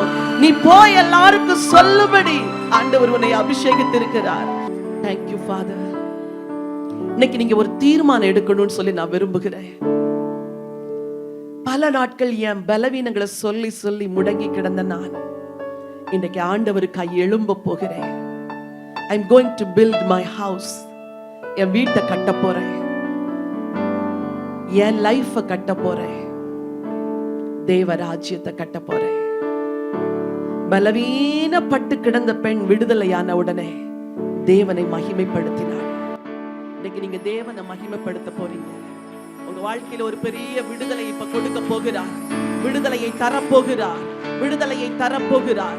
விடுதலையை தரப்போகிறார். விடுதலை வந்து கொண்டிருக்கிறது. வாயை திறந்து ஆண்டவர்கிட்ட சொல்லுங்க. இயேசுவே, என் கண்களை விடுதலையாக்கும், என் உதடுகளை விடுதலையாக்கும், என் செவிகளை விடுதலையாக்கும், என் இருதயத்தை விடுதலை செய்யுங்கப்பா. என் கரங்களை விடுதலை செய்யுங்க ஆண்டவரே. என் கால்களை விடுதலை செய்யுங்க ஆண்டவரே. ஹல்லேலூயா, ஹல்லேலூயா. ஆண்டவரே, என்னை முற்றிலுமாய் விடுதலை செய்யுங்க, விடுதலை செய்யுங்க. இயேசுவுக்காய் எழும்ப போகிறேன். ஆண்டவருக்காய் எழும்ப போகிறேன். கர்த்தருக்காய் எழும்ப போகிறேன். என் வீடு என்னால கட்டப்பட போகிறது. நான் சோம்பலின் அப்பத்தை புசிக்க மாட்டேன். என் வீட்டுல மனமகிழ்ச்சியை கொண்டு வருவேன். சுறுசுறுப்போடு வேலை செய்வேன். என் குடும்பத்தை கட்டுகிற பணியை செய்வேன் ஆண்டவரே. ராஜ்யத்தை கட்டுகிற பணியை செய்வேன். என் கண்கள் இயேசுவுக்கு, என் உதடுகள் இயேசுவுக்கு, என் செவிகள் இயேசுவுக்கு, என் இருதயம் இயேசுவுக்கு, என் கரங்கள் இயேசுவுக்கு, என் கால்கள் இயேசுவுக்கு. ஹல்லேலூயா, ஹல்லேலூயா, ஹல்லேலூயா. நல்ல வாயை திறந்து கர்த்தரை ஸ்தோத்திரம் பண்ணுங்க. ஒரு புதிய பலத்தினால் தேவன் உங்களை நிரப்ப போகிறார். ஒரு புதிய வல்லமையினால் தேவன் உங்களை நிரப்ப போகிறார். உன்னதத்திலிருந்து வருகிற பலன், உன்னதத்திலிருந்து வருகிற கிருபை உன்னை நிரப்ப போகிறது மகளே. ஸ்திரீயே, உன் பலவீனத்திலிருந்து விடுதலையாக்கப்பட்டாய். விடுதலை செய்கிறார், விடுதலை செய்கிறார், விடுதலை செய்கிறார். கட்டுகள் உடைக்கப்படுவதாக. எழும்ப முடியாதபடி, தேவனுக்காய் செயல்பட முடியாதபடி, குடும்பத்தை கட்ட முடியாதபடி, ஒவ்வொரு சகோதரிகளை கட்டி வைத்திருக்கிற எல்லா அந்தகார வல்லமைகள் விலகுவதாக, விலகுவதாக. கண்களில் இருக்கிற எல்லா கிரியைகள் விலகுவதாக. இந்த கண்களை சுத்தம் பண்ணுங்க ஆண்டவரே. கண்களில் இருக்கிற நுகத்தடிகளை உடைக்கிறேன் ஆண்டவரே. உதடுகள் இனிமேல் பக்தி விருத்தியாய் பேசுவதாக. விசுவாச வார்த்தைகளை பேசுவதாக. கட்டுகிற வார்த்தைகளை பேசுவதாக. பெற்றுக்கொள் மகளே, பெற்றுக்கொள். ஒரு புதிய பலன், ஒரு புதிய பலன். இருதயத்தை மாற்றுகிற பலன், பலவீனத்தை நீக்கி போடுகிற பலன். நீ 18 வருஷமாய் கட்டப்பட்டிருந்தாலும் ஒரே நிமிஷத்துல இயேசு உன்னை விடுதலை செய்வார். விடுதலை வருகிறது. உன் சரீரத்தில் வருகிறது, ஆவியில வருகிறது, ஆத்துமாவில விடுதலை, விடுதலை, விடுதலை, விடுதலை. Receive, receive your deliverance. இயேசுவின் நாமத்தில் பெற்றுக்கொள். ஜெபிக்க முடியாதபடி, முழங்காலை முடக்க முடியாதபடி கட்டி வைத்திருக்கிற எல்லா அந்தகார வல்லமைகளும் இயேசுவின் நாமத்தில் விலகுவதாக. ஹல்லேலூயா, ஹல்லேலூயா. வாயை திறந்து கேளு. ஜெப ஆவியை ஊற்றுங்க ஆண்டவரே. ஜெப ஆவியை ஊற்றுங்க. வாயை திறந்து கேளு. நான் ஜெபிக்கணும் ஆண்டவரே. ஓ ஊழியமே ஜெப ஊழிய மகளே, உன்னை ஜெபத்திற்கென்றே நான் அழைத்தேன். நீ சோர்ந்து போய் இருக்கிறாய், இன்றைக்கு ஒரு புதிய பலன், புதிய பலன் ஊற்றுங்கப்பா, ஊற்றுங்க ஆண்டவரே. ஒரு பல வசந்த ரபகதோ ரோஷேகே தரரா ஓஷிகலலோக சஹேதரோ ரிகஹதல சஹேரியாதரஸே லுகாஷே ரபரபரபா. எல்லா கட்டுகளும் உடைவதாக. ஒவ்வொரு பெண்ணும் விடுதலை அடையட்டும், ஒவ்வொரு பெண்ணும் விடுதலை அடையட்டும். ஸ்திரியே, உன் பலவீனத்திலிருந்து விடுதலை ஆனா என்ற வார்த்தையின்படி பயங்கள் விலகுவதாக, அச்சங்கள் விலகுவதாக, கூச்சங்கள் விலகுவதாக. இயேசுவுக்காய் எழும்பட்டும், சேனையா எழும்பட்டும், சேனையா எழும்புவார்களாக. உலர்ந்த எலும்புகள் எழும்புவதாக, உலர்ந்த எலும்புகள் எழும்புவதாக. எழும்பட்டும், சேனையா எழும்பி நிற்கட்டும். இயேசுவுக்காய் செயல்படட்டும், இயேசுவுக்காய் செயல்படட்டும் ஆண்டவரே. ஹalleluya பஷந்தரரோ. காலூன்றி நிற்கணுமே, கர்த்தரோடு நடக்கணுமே. காலூன்றி நிற்கணுமே, கர்த்தரோடு நடக்கணுமே. ஐயா அசைவாடும், அசைவாடும் ஆவியான தேவா. ஐயா அசைவாடும், அசைவாடும் ஆவியான தேவா. நரம்புகள் உருவாகட்டும், உம் சிந்தை உண்டாகட்டும். எல்லாரும் கேளுங்க ஆண்டவரே.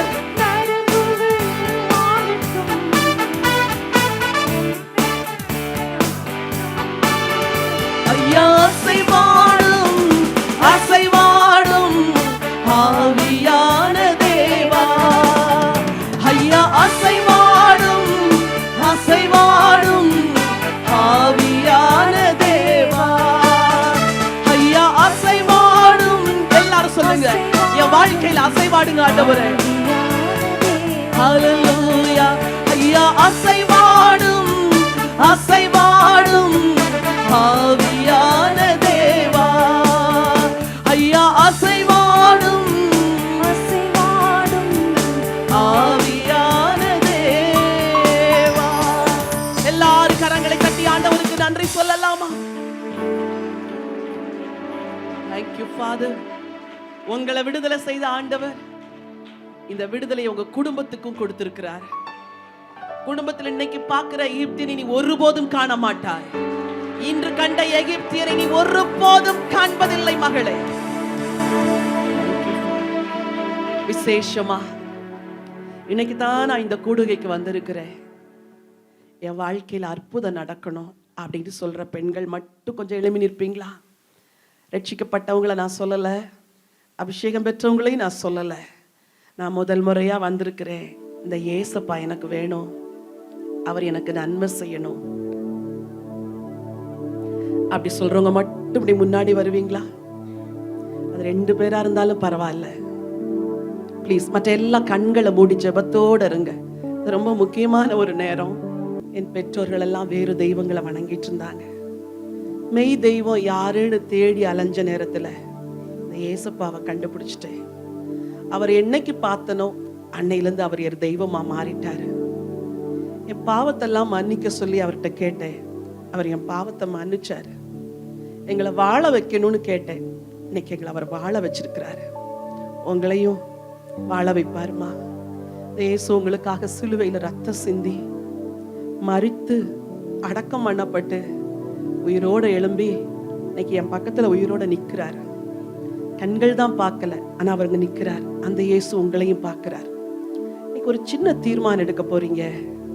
அந்த ஆண்டவரை உள்ளத்திலையும் வாழ்க்கையிலையும் ஏற்றுக்கொண்டீங்கன்னா உங்க வாழ்க்கை ரொம்ப ஆசீர்வாதமா இருக்கும்.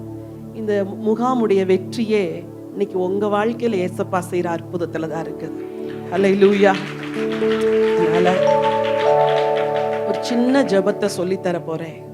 நான் சொல்ற ஜெபத்தை முழு சம்மதத்தோடு நீங்க சொல்லுவீங்கன்னா ஏசப்பா உங்க உள்ளத்துக்குள்ள வந்து இன்னையிலேருந்து உங்க வாழ்க்கையை ஆசீர்வதிப்பார். சரியா? கண்களை மூடிக்கொள்ளுங்க. சொல்லுங்க, அன்புள்ள இயேசுவே, என் ஆண்டவரே, என் பாவத்தை மன்னிக்க சிலுவையிலே ரத்தம் சிந்தினீரே. ஏசப்பா, இன்றைக்கு உங்களை என் இருதயத்தில் தெய்வமாய் ஏற்றுக்கொள்ளுகிறேன். இயேசுவே, என் பாவங்களை மன்னித்து என்னை உம்முடைய மகளாக ஏற்றுக்கொள்ளும். நான் உம்முடைய பிள்ளையாய் மாற விரும்புகிறேன்.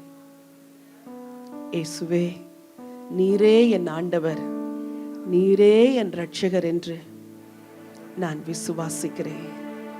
என்னை கடைசி வரை இரட்சிப்பின் பாதையில் காத்துக்கொள்ளும். இயேசுவின் நாமத்தில் ஜெபிக்கிறேன் பிதாவே, ஆமென். பின்னாடி இருக்கிற எல்லாரும் இவங்களுக்கு நேரா கைகளை நீட்டுங்க. இவங்களுக்காக ஜெபிக்க போறோம். நீங்க என்ன தேவையோடு கூட வந்திருந்தாலும் இப்ப எங்கள்கிட்ட சொல்லலைனாலும் நாங்க எல்லாரும் உங்களுக்காக ஜெபிக்க போகிறோம். ஏசப்பா அற்புதம் செய்வார். சரியா?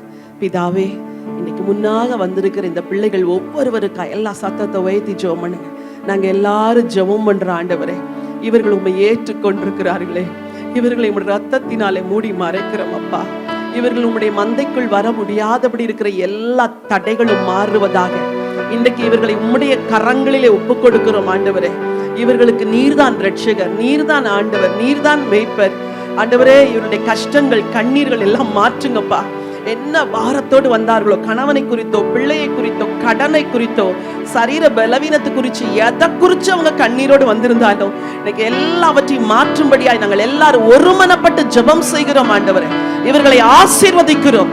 வாழ்க்கையில உடைய ஆசீர்வாதம் நிறைவாய் தங்கட்டும் என்று சொல்லுகிறோம். கர்த்தருடைய கரம் இவர்களோடு கூட இருப்பதாக தொடர்ந்து இவர்களை சபையிலே நிலைப்படுத்துங்கப்பா. மீட்பெரும் இரட்சகருமா இயேசு கிறிஸ்துவின் நாமத்தில் ஜெபிக்கிறேன் நல்ல பிதாவே.